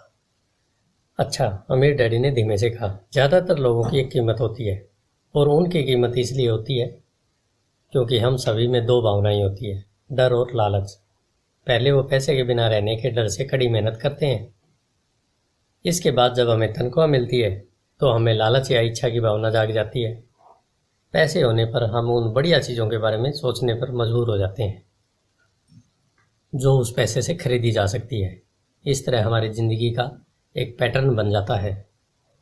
किस तरह का पैटर्न? मैंने पूछा। सुबह जागने, काम पर जाने, खर्च करने, सुबह उठने, काम पर जाने, खर्च करने। लोगों की ज़िंदगी हमेशा डर और लालच इन्हीं दो भावनाओं से चलती है। उन्हें अगर ज़्यादा पैसा दे भी थे तो वे इसी पैटर्न पर चलकर अपना खर्च बढ़ा लेंगे। इसी पैटर्न को मैं चूहा दौड़ कहता हूँ। क्या कोई दूसरा रास्ता भी है? माइक ने पूछा। हाँ, अमीर डैडी ने धीमे से कहा, परंतु इसे बहुत कम लोग खोज पाते हैं। और वह रास्ता क्या है? माइक ने पूछा। उसी रास्ते को तुम लोग काम करते हुए और मेरे हिसाब से सीखते हुए खोज लोगे। मैं यही उम्मीद करता हूँ। इसी कारण मैंने तुम्हें पैसे देना बंद कर दिया। इस बारे में कोई संकेत तो दीजिए, माइक ने कहा। हम लोग मेहनत से काम करते करते थक चुके हैं, खासकर तब जब इसके बदले में कुछ नहीं मिल रहा हो। पहला कदम तो यह है कि तुम लोग सच बोलो, अमीर डैडी ने कहा। हम लोग झूठ नहीं बोल रहे हैं, मैंने कहा। मैंने कब कहा कि तुम लोग झूठ बोल रहे हो? मैं तो यह कह रहा हूँ कि सच्ची बात कह देना चाहिए, अमीर डैडी ने जवाब दिया। किस बारे में? मैंने कहा, इस बारे में कि तुम लोगों को कैसा लग रहा है, अमीर डैडी ने कहा। तुम्हें यह किसी और से कहने की ज़रूरत नहीं है, सिर्फ अपने आप से सच बोलो। आपके कहने का मतलब यह है कि इस पार्क में मौजूद लोग, आपके लिए काम करने वाले लोग, ये सब लोग ऐसा नहीं करते? मुझे ऐसा ही लगता है, अमीर डैडी ने कहा। इसके बजाय उन्हें हमेशा पैसा नहीं होने का डर सताता रहता है। उस डर का सामना करने के बजाय, सोचने के बजाय लोग सिर्फ प्रतिक्रिया करते हैं। इस दौरान वे दिल से काम लेते हैं, दिमाग से नहीं। अमीर डैडी ने अपने सिर पर उंगली ठोकते हुए कहा। फिर उनके हाथ में कुछ पैसे आ जाते हैं और उनमें खुशी, इच्छा, लालच की भावना आ जाती है और एक बार फिर वे दिमाग से सोचने के बजाय दिल से काम करने लगते हैं। तो वे दिल से, अपनी भावनाओं से सोचते हैं, माइक ने कहा। बिल्कुल ठीक, अमीर डैडी ने कहा। वे इस बारे में सच नहीं बताते कि उन्हें कैसा लग रहा है। वे अपनी भावना से काम करते हैं और दिमाग से सोचने का कष्ट नहीं उठाते। उन्हें डर लगता है। वे नौकरी करने जाते हैं और आशा करते हैं कि ज़्यादा पैसे आने से उनका डर दूर हो जाएगा, परंतु ऐसा नहीं होता है। वही पुराना डर उन्हें फिर से सताने लगता है।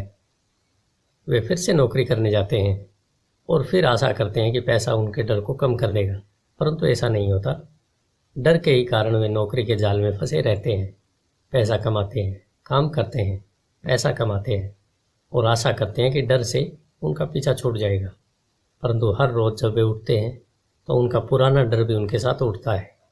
वही पुराना डर करोड़ों लोगों को रात भर जगाता है और उनकी रात बहुत चिंता और परेशानी से गुजरती है। इसलिए वे उठते हैं, काम पर जाते हैं और यह आशा करते हैं कि तनख्वाह के चेक से उनके दिल को कुतरने वाले इस डर को वे मौत के घाट उतार देंगे। सच बात तो यह है कि पैसा उनकी ज़िंदगी को चला रहा है, परंतु वे इस बारे में कभी सच नहीं बोलते। पैसे ने उनकी भावनाओं पर कब्जा कर लिया है और उनकी आत्माओं पर भी। यह कहकर अमीर डैडी खामोश हो गए ताकि उनके शब्दों में छुपा संदेश हमारे अंदर चला जाए। माइक और मैंने उनकी बातें सुनी थी, परंतु हम उनका मतलब पूरी तरह समझ नहीं पाए थे। मुझे अक्सर यह हैरानी होती है कि लोगों को ऑफिस जाने की इतनी जल्दी क्यों होती है। उन्हें अपनी नौकरी में खास मज़ा नहीं आता था और वे कभी खुश भी नहीं दिखते थे। फिर क्या वजह थी कि वे उन्हें जल्दी ऑफिस जाने के लिए प्रेरित करती थी?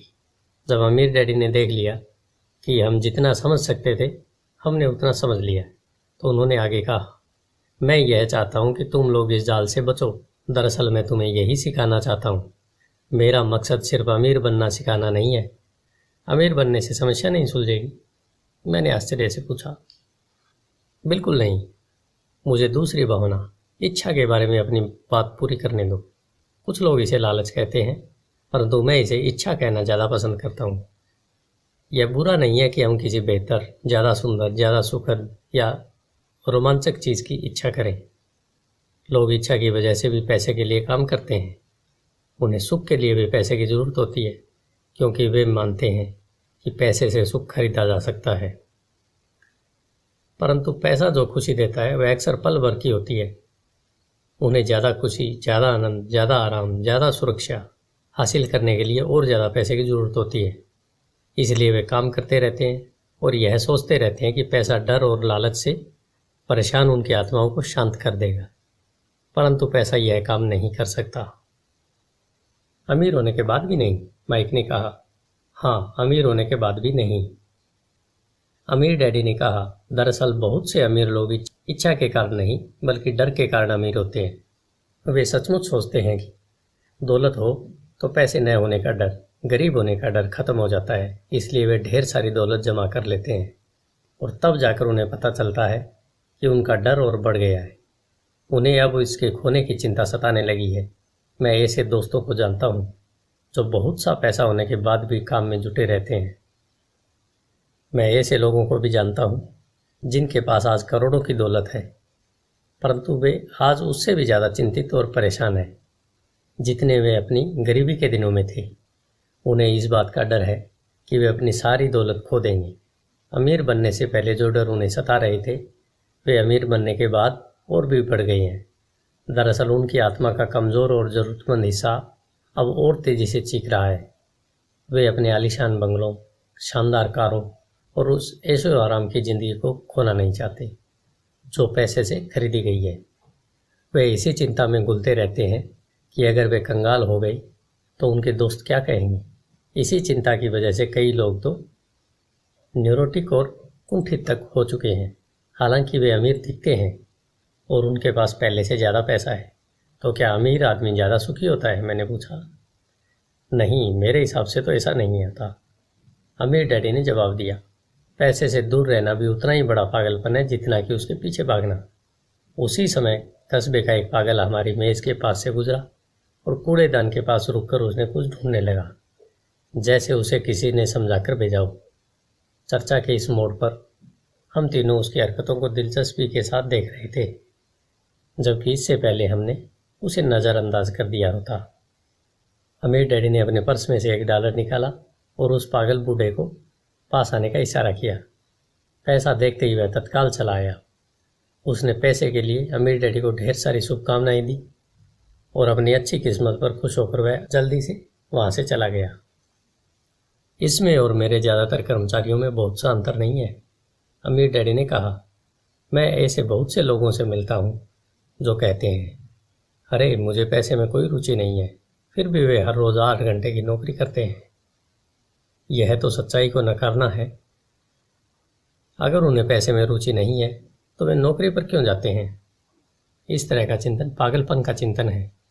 उस कंजूसी भरे चिंतन से भी ज़्यादा पागलपन का है जिसमें कोई अमीर पैसे पर कुंडली मारकर बैठ जाता है। जब मैं वहाँ अपने अमीर डैडी की बात सुन रहा था तब मेरे दिमाग में यह ख्याल आ जाता था कि मेरे गरीब डैडी 1000 बार कह चुके थे, मुझे पैसे में कोई रुचि नहीं है। वह ऐसा अक्सर कहा करते थे। वे खुद की असली भावनाओं को छुपाने के लिए हमेशा यह भी कहा करते थे, मैं इसलिए काम करता हूँ क्योंकि मुझे अपना काम बहुत पसंद है। तो हमें क्या करना चाहिए? मैंने पूछा। यही कि हम पैसे के लिए काम नहीं करें जब तक कि हमारे मन से डर और लालच की भावनाएं पूरी तरह से निकल न जाए। उसमें तो बहुत समय बर्बाद हो जाएगा, अमीर डैडी ने कहा। भावनाओं के कारण ही तो हम इंसान हैं, इन्हीं के कारण हमारी हस्ती है। भावना शब्द का मतलब है चलायमान ऊर्जा। अपनी भावनाओं के बारे में ईमानदार रहो और अपने दिमाग और भावनाओं का इस्तेमाल अपने समर्थन में करो, न कि विरोध में। आह, माइक ने कहा।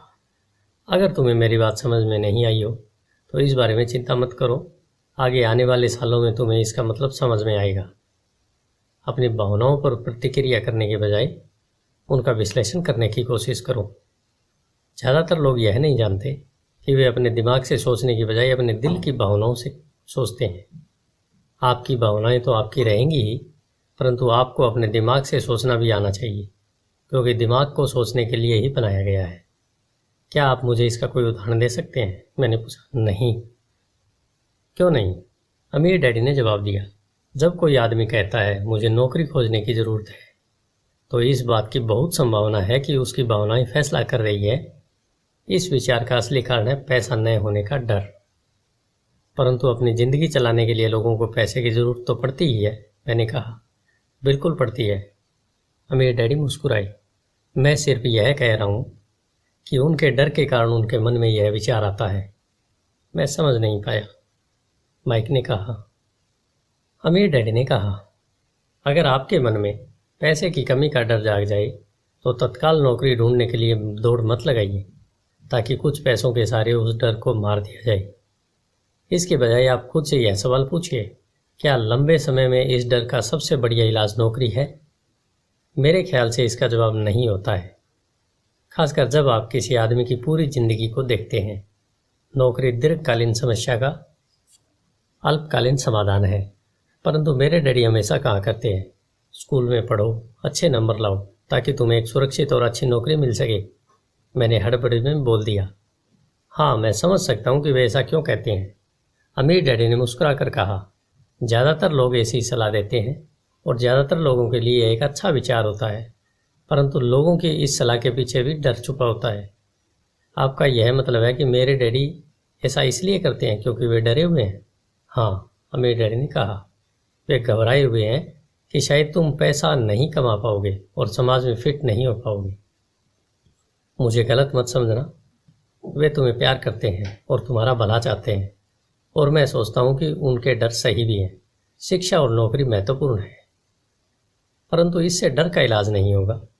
वही डर जो तुम्हें सुबह उठकर कुछ रुपए कमाने के लिए प्रेरित करता है, उसी डर के कारण वे स्कूल जाने पर इतना जोर देते हैं। तो आपकी सलाह क्या है? मैंने पूछा। मैं चाहता हूँ कि तुम्हें पैसे की ताकत पर काबू पाना सिखाऊं।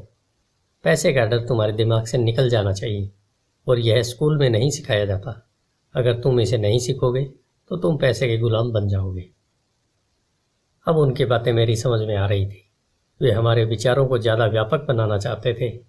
वे चाहते थे कि जो मिसेज मार्टिन नहीं देख सकती थी, उनके कर्मचारी नहीं देख सकते थे, या मेरे डैडी तक नहीं देख सकते थे, वह देखने की योग्यता हम में आ जाए। उन्होंने जो उदाहरण दिए थे वे उस समय कठोर जरूर लग रहे थे, परंतु मैं उन्हें कभी नहीं भूला। मेरा नज़रिया उस दिन बहुत बड़ा हो गया था जब मैं उस जाल को देख सकता था जो ज़्यादातर लोगों के सामने बिछा होता है। देखो, आखिरकार हम सभी लोग एक कर्मचारी हैं। हम केवल अलग अलग स्तरों पर काम करते हैं, अमीर डैडी ने कहा। मैं तुम लोगों से बस यही कहना चाहता हूँ कि तुम लोग इस जाल से बचे रहो। डर और लालच, इन दो फंदों से बचने वाले जाल से। इनका इस्तेमाल अपने समर्थन में करो, अपने विरोध में नहीं। मैं तुम लोगों को यह नहीं सिखाना चाहता कि ढेर सारा पैसा कैसे इकट्ठा कर लिया जाए। उससे डर या लालच को नहीं जीता जा सकता। अगर तुम्हें डर और लालच पर काबू पाना नहीं आता तो तुम चाहे कितने भी अमीर बन जाओ, असलियत में तुम एक बड़ी तनख्वाह पाने वाले गुलाम ही रहोगे। तो हम किस तरह से इस जाल से बच सकते हैं? मैंने पूछा। गरीबी या पैसे की तंगी का खास कारण डर और अज्ञान होता है, न कि अर्थव्यवस्था या सरकार या अमीर लोग। यह खुद का उड़ा हुआ डर या अज्ञान होता है जो लोगों को इस जाल में फंसाए रखता है। इसलिए तुम बच्चों को स्कूल जाना चाहिए और अपने कॉलेज की पढ़ाई पूरी करनी चाहिए। मैं तुम लोगों को यह जरूर सिखाऊंगा इस जाल से कैसे बचा जा सकता है। पहले के टुकड़े अब सामने आ चुके थे। मेरे पढ़े लिखे डैडी के पास बड़ी डिग्रियां थी और एक बढ़िया करियर था, परंतु स्कूल में उन्हें यह कभी नहीं सिखाया कि धन या आपके डर को किस तरह काबू में रखा जा सकता है। अब मैं समझ चुका था कि मैं अपने दो डैडियों से अलग अलग परंतु महत्वपूर्ण बातें सीख सकता हूँ। तो आप पैसे न होने के डर के बारे में बात कर रहे थे। पैसे की इच्छा किस तरह हमारे सोच पर असर डालती है? माइक ने पूछा। तुम्हें तब कैसे महसूस हुआ जब मैंने तुम्हारी तनख्वाह बढ़ाने का लालच दिया था? क्या तुमने यह देखा था कि तुम्हारी इच्छाएं किस तरह बढ़ रही थी? हमने अपने सिर हामी में हिलाए, पर तुमने अपनी भावनाओं के सामने हार नहीं मानी, और इस कारण तुम लोगों ने जल्दबाजी में काम नहीं लिया। इससे तुम्हें सोचने का वक्त मिल गया यह सबसे महत्वपूर्ण है। हमें हमेशा डर और लालच की भावनाएं होती हैं। इसी क्षण से तुम लोगों के लिए यह सबसे महत्वपूर्ण है कि तुम इन भावनाओं का इस्तेमाल अपने समर्थन में करो और लंबे समय तक करते रहो। अपनी भावनाओं को अपने दिमाग पर हावी मत होने दो। इस तरह अपने विचारों को दूषित मत होने दो। ज़्यादातर लोग डर और लालच का इस्तेमाल खुद के विरोध में करते हैं। यह अज्ञान की शुरुआत होती है। डर और इच्छा की भावनाओं के कारण ही ज़्यादातर लोग तनख्वाह के चेक, तनख्वाह की बढ़ोतरी और नौकरी की सुरक्षा के पीछे भागते भागते अपनी पूरी जिंदगी निकाल देते हैं। असल में वे यह सोचते ही नहीं है कि भावनाओं के आधार पर बने हुए ये विचार उन्हें किस तरफ ले जा रहे हैं। यह तो वही बात हो गई जिसमें गाड़ी खींचने वाले गधे के सामने उसके मालिक गाजर लटकाई रखता है, जो उसकी नाक के ठीक सामने होती है। गधे का मालिक जहाँ जाना चाहता है वहाँ जाता है, परंतु गधा तो लालच के कारण भाग रहा है। कल गधे के लिए दूसरी गाजर आ जाएगी और गधा उसका पीछा करने लगेगा। आपके कहने का मतलब यह है कि जिस समय मैंने एक बेसबॉल ग्लव्स, कैंडी और खिलौनों के सपने देखना शुरू किया, उस समय मेरी हालत उस गधे की तरह हो गई थी जो गाजर के पीछे भागता है। माइक ने पूछा। हाँ, और उम्र के साथ साथ तुम्हारे खिलौने भी ज़्यादा महंगे होते जाएंगे। अपने दोस्तों पर रौब झाड़ने के लिए नई कार, एक नाव और एक आलीशान घर। अमीर डैडी ने मुस्कुराकर कहा, डर आपको दरवाजे से बाहर धक्का देता है, इच्छा आपको अंदर बुलाती है, आपको चट्टानों की तरह ललचाती है। यही जाल है। तो इसकी काट क्या है? माइक ने पूछा। डर और इच्छा अज्ञान की वजह से बढ़ते हैं, इसलिए अमीर लोगों के पास जितना ज़्यादा पैसा होता है उनका डर भी उतना ही ज़्यादा बड़ा होता है। धन ही गाजर है, भ्रम है। अगर गधा पूरी तस्वीर देख सकता तो शायद वह गाजर का पीछा करने के अपने फैसले पर दोबारा सोचता। अमीर डैडी ने आगे यह समझाया कि आदमी की जिंदगी अज्ञान और ज्ञान के बीच होने वाला संघर्ष है। उन्होंने बताया कि एक बार कोई आदमी खुद के बारे में ज्ञान की खोज करना बंद कर देता है तो उसकी ज़िंदगी में अज्ञान घुस जाता है। यह संघर्ष हर पल होता है, इसलिए हमें यह फैसला करना है, यह सीखना है कि अपने दिमाग को खुला रखा जाए या इसे बंद कर लिया जाए। देखो, स्कूल बहुत ज़्यादा महत्वपूर्ण है, पर आप स्कूल इसलिए जाते हैं ताकि आप वहाँ कोई कला या व्यवसाय सीख सकें और इस तरह से आप समाज में योगदान दे सकें। हर समाज में शिक्षकों, डॉक्टरों, मैकेनिकों, कलाकारों, रसोइयों, व्यावसायिक लोगों, पुलिस अफसरों, आग बुझाने वालों और सिपाहियों की ज़रूरत होती है। स्कूल उन्हें यह सब सिखाते हैं ताकि हमारा समाज विकसित हो सके और हमारी संस्कृति समृद्ध हो सके। अमीर डैडी ने कहा, दुर्भाग्य से कई लोगों के लिए स्कूल शिक्षा का अंत होना है, शुरुआत नहीं। एक लंबी खामोशी छाई रही। अमीर डैडी मुस्कुरा रहे थे। उस दिन उन्होंने जो कहा था वह पूरी तरह से समझ नहीं आया, परंतु ज़्यादातर महान शिक्षकों के शब्द सालों तक हमें सिखाते रहते हैं। उनके शब्द इसी तरह से आज भी मेरे साथ हैं। मैं आज थोड़ा निर्मम हुआ। अमीर डैडी ने कहा, मैं एक वजह से निर्मम हुआ। मैं चाहता था कि तुम लोगों को आज की यह चर्चा हमेशा याद रहे। मैं चाहता हूँ कि तुम लोग हमेशा मिसेज मार्टिन के बारे में सोचो। मैं चाहता हूँ कि तुम लोग हमेशा उस गधे के बारे में सोचो। इन्हें कभी मत भूलना। अगर तुमने अपनी समझदारी से उन्हें काबू नहीं किया तो डर और लालच की तुम्हारी दोनों भावनाएं तुम्हें जिंदगी के सबसे बड़े जाल में फंसा सकती है। अपनी ज़िंदगी को डरते डरते गुजारना, अपने सपनों को पूरा न करना निर्ममता है। यह भी निर्ममता है कि पैसे के लिए कड़ी मेहनत की जाए और यह सोचा जाए कि पैसे से खरीदी गई चीज़ें सुख दे सकती हैं। बिल चुकाने के डर से घबराकर आधी रात को जागना जीने का एक भयानक तरीका है। तनख्वाह के हिसाब से ज़िंदगी जीना भी कोई जीना है। यह सोचना कि कोई नौकरी आपको सुरक्षा या एहसास दे सकती है, खुद से झूठ बोलना है। यह निर्ममता है और यही वह जाल है जिससे मैं तुम्हें बचाना चाहता हूँ। मैंने देखा है कि पैसा किस तरह लोगों की ज़िंदगियों को चलाता है। ऐसा अपने साथ मत होने दो। भगवान के लिए पैसे को अपनी ज़िंदगी मत चलाने दो। हमारी मेज़ के नीचे सॉफ्ट बॉल आ गई। अमीर डैडी ने उसे उठाया और वापस खिलाड़ियों के पास फेंक दिया। तो अज्ञान का लालच और डर से क्या ताल्लुक है? मैंने पूछा। यह पैसे का अज्ञान ही है जिसकी वजह से इतना लालच और इतना डर पैदा होता है। अमीर डैडी ने कहा, मैं तुम्हें कुछ उदाहरण देता हूँ। एक डॉक्टर जो अपने परिवार को ज़्यादा खुशी देना चाहता है अपनी फीस बढ़ा देता है। उसकी फीस बढ़ने की वजह से स्वास्थ्य सुविधाएं हर एक के लिए महंगी हो जाती हैं। अब इससे गरीब लोगों को सबसे ज़्यादा नुकसान पहुंचता है। इसलिए गरीब लोगों का स्वास्थ्य अमीर लोगों से ज़्यादा बुरा होता है। अब चूंकि डॉक्टर ने अपनी फ़ीस बढ़ा दी है, इसलिए वकील भी अपनी फ़ीस बढ़ा देता है। चूंकि वकीलों ने अपनी फ़ीस बढ़ा दी है, इसलिए स्कूल के टीचर भी अपनी तनख्वाह बढ़ाना चाहते हैं, जिसके कारण हमारा टैक्स बढ़ता है और यह सिलसिला अनंत काल तक यूं ही चलता रहता है। जल्द ही अमीर और गरीब लोगों के बीच इतना भयानक अंतर हो जाता है कि प्रलय आ जाएगा और एक दिन महान सभ्यता धराशायी हो जाएगी। महान सभ्यताएं तभी धराशायी हुई है जब अमीरों और गरीबों के बीच का फासला बहुत ज़्यादा हो गया है। अमेरिका भी उसी रास्ते पर चल रहा है और इससे यह साबित होता है कि इतिहास अपने आप को दोहराता है, क्योंकि हम इतिहास से कुछ नहीं सीखते। हम केवल ऐतिहासिक तारीखें और नाम रटते हैं, उनके सबक को भूल जाते हैं। क्या कीमतें नहीं बढ़नी चाहिए? मैंने पूछा। अच्छी तरह से चल रही सरकार और एक शिक्षित समाज में तो नहीं, कीमतें दरअसल कम होनी चाहिए। जाहिर है कि ऐसा केवल सिद्धांत में ही हो सकता है। कीमतें अज्ञान से पैदा हुई लालच और डर के कारण बढ़ती है। अगर स्कूल में धन के बारे में सिखाया जाता तो लोगों के पास ज़्यादा पैसा होता और बाज़ार की कीमतें भी कम होती, परंतु स्कूलों में सिर्फ पैसे के लिए काम करना सिखाया जाता है। पैसे की ताकत का इस्तेमाल नहीं सिखाया जाता। परंतु हमारे यहाँ बिजनेस स्कूल भी है। माइक ने पूछा, क्या आप मुझे अपनी मास्टर डिग्री के लिए बिजनेस स्कूल जाने के लिए प्रेरित नहीं कर रहे हैं? हाँ, अमीर डैडी ने कहा, परंतु अक्सर ऐसा होता है कि बिजनेस स्कूल ऐसे कर्मचारियों को प्रशिक्षित करते हैं जो परिष्कृत बीन काउंटर्स होते हैं। ईश्वर ही मालिक है।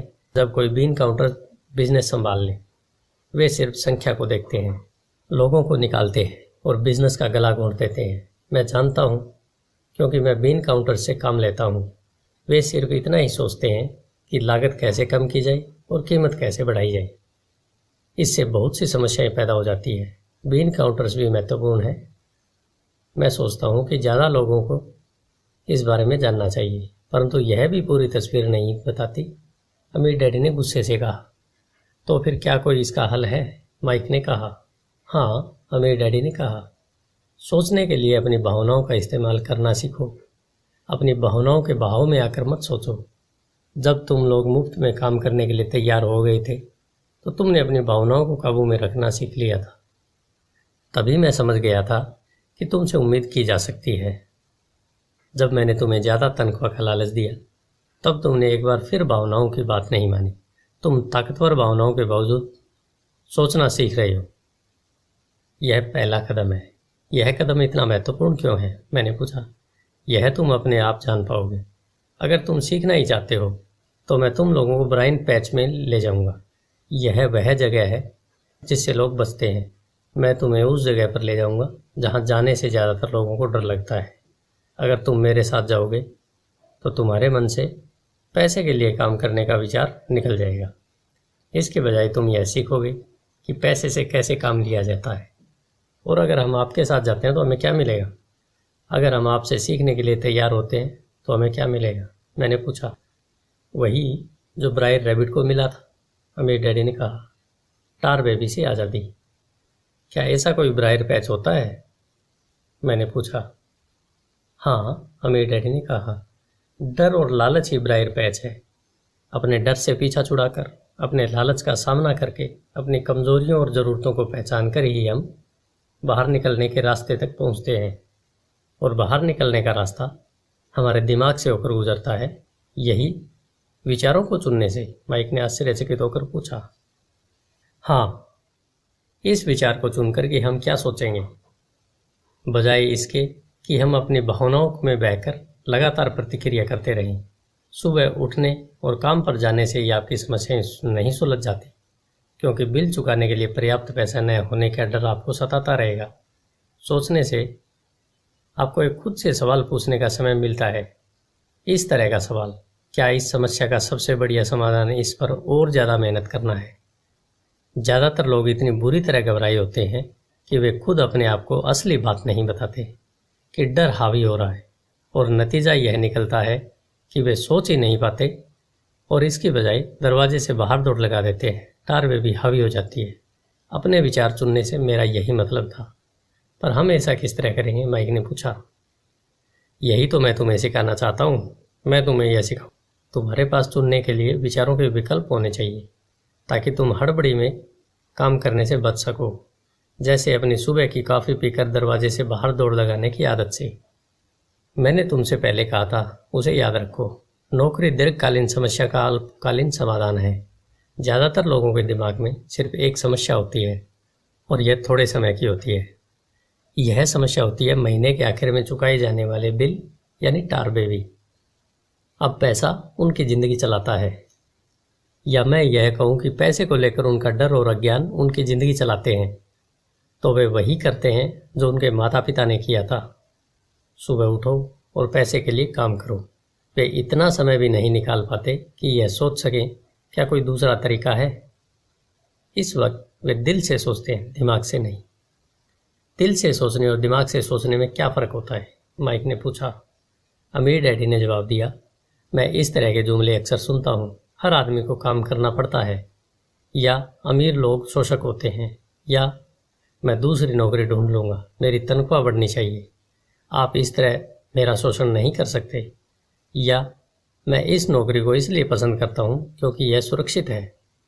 इसके बजाय हमें यह कहना चाहिए, क्या यहाँ ऐसा कुछ है जो मुझे नहीं मिल रहा है? इस तरह भावना पर आधारित हमारे विचारों की जंजीर टूट जाएगी और हमें ज़्यादा अच्छे तरीके से सोचने का मौका मिल जाएगा। मुझे मानना ही पड़ेगा कि मेरे लिए यह सबक एक महान सबक साबित हुआ। यह जानना कि कब कोई आदमी दिल से बोल रहा है और कब दिमाग से, किसके शब्दों में भावनाएं छुपी हुई है और किसके शब्दों में विचार। यह एक ऐसा सबक था जो जिंदगी भर मेरे काम आया, खास तौर पर तब जब मैं अपने दिल से यानी अपनी भावनाओं से बोल रहा था, न कि अपने विचारों या दिमाग से। जब हम स्टोर की तरफ मुड़े तो अमीर डैडी ने यह कहा कि अमीर लोग हकीकत में पैसा बनाते हैं, वे इसके लिए काम नहीं करते। उन्होंने यह भी बताया कि 5 सेंट के शीशे के सिक्के डालते समय जब माइक और मैं यह सोच रहे थे कि हम पैसा बना रहे थे, तो हमारे विचार उसी रास्ते पर चल रहे थे जिस पर अमीर लोग चलते हैं। दिक्कत सिर्फ इतनी थी कि हमारे लिए ऐसा करना गैर कानूनी था। सरकार और बैंकों के लिए ऐसा करना कानूनी था, परंतु हमारे लिए नहीं था। उन्होंने यह भी बताया कि पैसा कानूनी और गैर कानूनी दोनों ही तरीके से कमाया जा सकता है। अमीर डैड ने बाद में हमें यह समझाया कि अमीर लोग जानते हैं कि धन एक भ्रम है जो हकीकत में गधे के सामने लटकी गाजर की तरह होता है। धन के भ्रम के कारण जो डर और लालच पैदा होता है, उसकी वजह से ही अरबों खरबों लोग यह सोचते रहते हैं कि धन असली चीज़ है। धन दरअसल एक मायाजाल है। जनता के अज्ञान और भरोसे के भ्रम की वजह से ही ताश के पत्तों का यह महल खड़ा रह पाता है। सच कहा जाए तो गधे की गाजर धन से ज़्यादा कीमती है, उन्होंने कहा। उन्होंने अमेरिका के गोल्ड स्टैंडर्ड के बारे में भी बात की और यह बताया कि हर डॉलर का नोट असल में चांदी का प्रमाण पत्र है। उन्हें इस अफवाह से चिंता हो रही थी कि किसी दिन हम लोग गोल्ड स्टैंडर्ड को छोड़ देंगे और हमारे डॉलर चांदी के प्रमाण पत्र नहीं रहेंगे। जब ऐसा होगा बच्चों, तो कयामत आ जाएगी। गरीब, मध्यम वर्गीय और नासमझ लोगों की ज़िंदगी सिर्फ इसलिए बर्बाद हो जाएगी क्योंकि वे यह भरोसा करते रहते हैं कि धन ही असली चीज़ है और वे जिस कंपनी के लिए काम करते हैं वह कंपनी या सरकार उनका ध्यान रखेगी। उनकी बातें उस दिन हमारी समझ में नहीं आ रही थी, परंतु सालों बाद जाकर मुझे यह समझ में आया कि यह बड़े पते की बात थी। जब वे अपने पिकअप ट्रक में चढ़े तो उन्होंने कहा, काम चालू रखो बच्चों, पर जितनी जल्दी तुम तनख्वाह की ज़रूरत को भूल जाओगे, तुम्हारी आगे की ज़िंदगी उतनी ही आसान होती जाएगी। अपने दिमाग का इस्तेमाल करो, मुफ्त में काम करो और जल्दी तुम्हारा दिमाग तुम्हें पैसे कमाने के दूसरे तरीके बता देगा। उन तरीकों से तुम इस नौकरी से ज़्यादा पैसा कमा लोगे। तुम ऐसी चीज़ें देख पाओगे जो दूसरे लोग कभी नहीं देख पाते। मौके उनकी नाक के नीचे होते हैं, फिर भी ज़्यादातर लोग इन मौक़ों को कभी नहीं देख पाते। इसका कारण यह है कि वे पैसे और सुरक्षा ढूंढते रहते हैं, इसलिए उन्हें यही मिलते हैं। जिस वक्त तुम एक मौका भांपने में कामयाब हो जाओगे, उसके बाद तुम जिंदगी भर मौका भांप सकते हो। जिस वक्त तुम ऐसा कर लोगे, मैं तुम लोगों को कुछ और बातें सिखाऊंगा। इस बात को ध्यान से समझ लो ताकि तुम जिंदगी के सबसे बड़े जाल से बच सको। वह टार बेबी तुम्हें कभी कभी नहीं छू पाएगी। माइक और मैंने स्टोर से अपनी चीज़ें उठाई और मिसेज मार्टिन से गुड बाय कहा। हम वापस पार्क गए, उसी पिकनिक बेंच पर बैठे और वहाँ घंटों तक सोचते रहे और बातें करते रहे। हमने अगला हफ्ता स्कूल में सोचते हुए और इसी बारे में बातें करते हुए बिताया। 2 सप्ताह तक हम लोग सोचते रहे, बातें करते रहे और मुफ्त में काम करते रहे। दूसरे शनिवार के आखिर में मैं मिसेज मार्टिन से दोबारा गुड बाय कर रहा था और कॉमिक बुक स्टैंडर्ड को ललचाई नज़र से देख रहा था। हर शनिवार 30 सेंट नए मिलने से सबसे दुखद बात यह थी कि मेरे पास कॉमिक्स पढ़ने, कॉमिक्स खरीदने के लिए बिल्कुल भी पैसे नहीं होते थे। अचानक जब मिसेज मार्टिन मुझे और माइक को गुड बाय कह रही थी, मैंने उन्हें एक ऐसा काम करते हुए देखा जो इससे पहले कभी नहीं देखा था। मेरा मतलब है, मैंने इसके पहले उन्हें ऐसा करते तो देखा था, पर उस तरफ ध्यान नहीं दिया था। मिसेज मार्टिन ने कॉमिक्स के पहले पेज को आधे में काटा और उसे संभालकर अपने पास रख लिया। बाकी की पुस्तकों उन्होंने एक बड़े से भूरे कार्डबोर्ड के बॉक्स में डाल दिया। जब मैंने उनसे पूछा कि वे इस कॉमिक्स का क्या करती हैं, तो उन्होंने कहा, मैं उन्हें फेंक देती हूँ। जब वह नई कॉमिक्स लाता है तो मैं ऊपर के आधे कवर को क्रेडिट के लिए कॉमिक्स बुक डिस्ट्रीब्यूटर को दे देती हूँ। वह 1 घंटे में आने वाला है। माइक और मैंने 1 घंटे तक इंतज़ार किया। जल्दी ही वह डिस्ट्रीब्यूटर वहाँ आया और मैंने उससे पूछा कि क्या हमें कॉमिक्स मिल सकती है। इस पर उसने जवाब दिया, आपको मिल सकती है अगर आप इस स्टोर में काम करते हैं और अगर आप यह वादा करें कि आप उसे दोबारा नहीं बेचेंगे। हमारी पार्टनरशिप एक बार फिर कायम हो गई। माइक की मम्मी ने बेसमेंट में हमें एक खाली कमरा दे दिया जो उनके किसी काम का नहीं था। हमने इसकी सफाई करके उसमें सैकड़ों कॉमिक्स जमा कर ली। जल्दी हमारी कॉमिक्स लाइब्रेरी जनता के लिए खोल दी गई। माइक की छोटी बहन को पढ़ने का बहुत शौक था, इसलिए हमने उसे अपना लाइब्रेरियन बना लिया। लाइब्रेरी में आने और कॉमिक्स पढ़ने के लिए हम हर बच्चे से 10 सेंट लेते थे। स्कूल ख़त्म होने के बाद हर दोपहर 2:30 से 4:30 तक लाइब्रेरी खुलती थी। पड़ोस के बहुत से बच्चे इसके ग्राहक बन गए थे और वे जितने कॉमिक्स पढ़ना चाहते थे 2 घंटे में पढ़ सकते थे। यह उनके लिए बहुत बढ़िया सौदा था, क्योंकि एक कॉमिक्स की कीमत 10 सेंट होती थी और 2 घंटे में वे 5 या 6 कॉमिक्स पढ़ लेते थे। माइक की बहन लौटते समय बच्चों की तलाशी लेती थी और यह देख लेती थी कि वे अपने कपड़ों में कॉमिक्स छुपा कर तो नहीं ले जा रहे हैं। वह इस बात का रिकॉर्ड भी रखती थी कि हर रोज़ कितने बच्चे आए, उनका नाम क्या था और उनके सुझाव क्या थे। माइक और मुझे 3 महीने तक हर हफ्ते $9.5 का औसत लाभ हुआ। हमने उसकी बहन को हर हफ्ते $1 का भुगतान किया और उसे मुफ्त में कॉमिक्स पढ़ने का फ़ायदा भी दिया। हालांकि वह कॉमिक्स कभी कभार ही पढ़ती थी, क्योंकि वह हमेशा अपनी पढ़ाई में लगी रहती थी। माइक और मैं समझौते के मुताबिक हर शनिवार स्टोर में काम करते रहे। साथ ही हम अलग अलग दुकानों से कॉमिक्स इकट्ठी करते रहे। हमने वादे के मुताबिक कॉमिक्स नहीं बेचे। जब कोई कॉमिक्स फट जाती थी तो हम उसे जला देते थे। हमने इसकी एक शाखा खोलने की भी कोशिश की, परंतु हमें माइक की बहन की तरह मेहनती और भरोसेमंद लाइब्रेरियन नहीं मिला। बहुत कम उम्र में ही हमने यह जान लिया था कि अच्छे स्टाफ को खोजना कितना मुश्किल होता है। लाइब्रेरी खुलने के 3 महीने बाद हमारे लाइब्रेरी में एक समस्या आ गई। दूसरे मोहल्ले के कुछ गुंडे अंदर घुस आए और उन्होंने झगड़ना शुरू कर दिया। माइक के डैडी ने सुझाव दिया कि हम अपना यह कारोबार बंद कर दें। तो इस तरह हमारा कॉमिक्स का धंधा बंद हो गया और हमने कन्वीनियंस स्टोर पर हर शनिवार काम करना भी बंद कर दिया। फिर भी अमीर डैडी रोमांचित थे, क्योंकि उनके पास ऐसी बहुत सी नई बातें थी जो वे हमें सिखाना चाहते थे। वह खुश थे क्योंकि हमने उनकी पहले सबक को इतनी अच्छी तरह से सीख लिया था।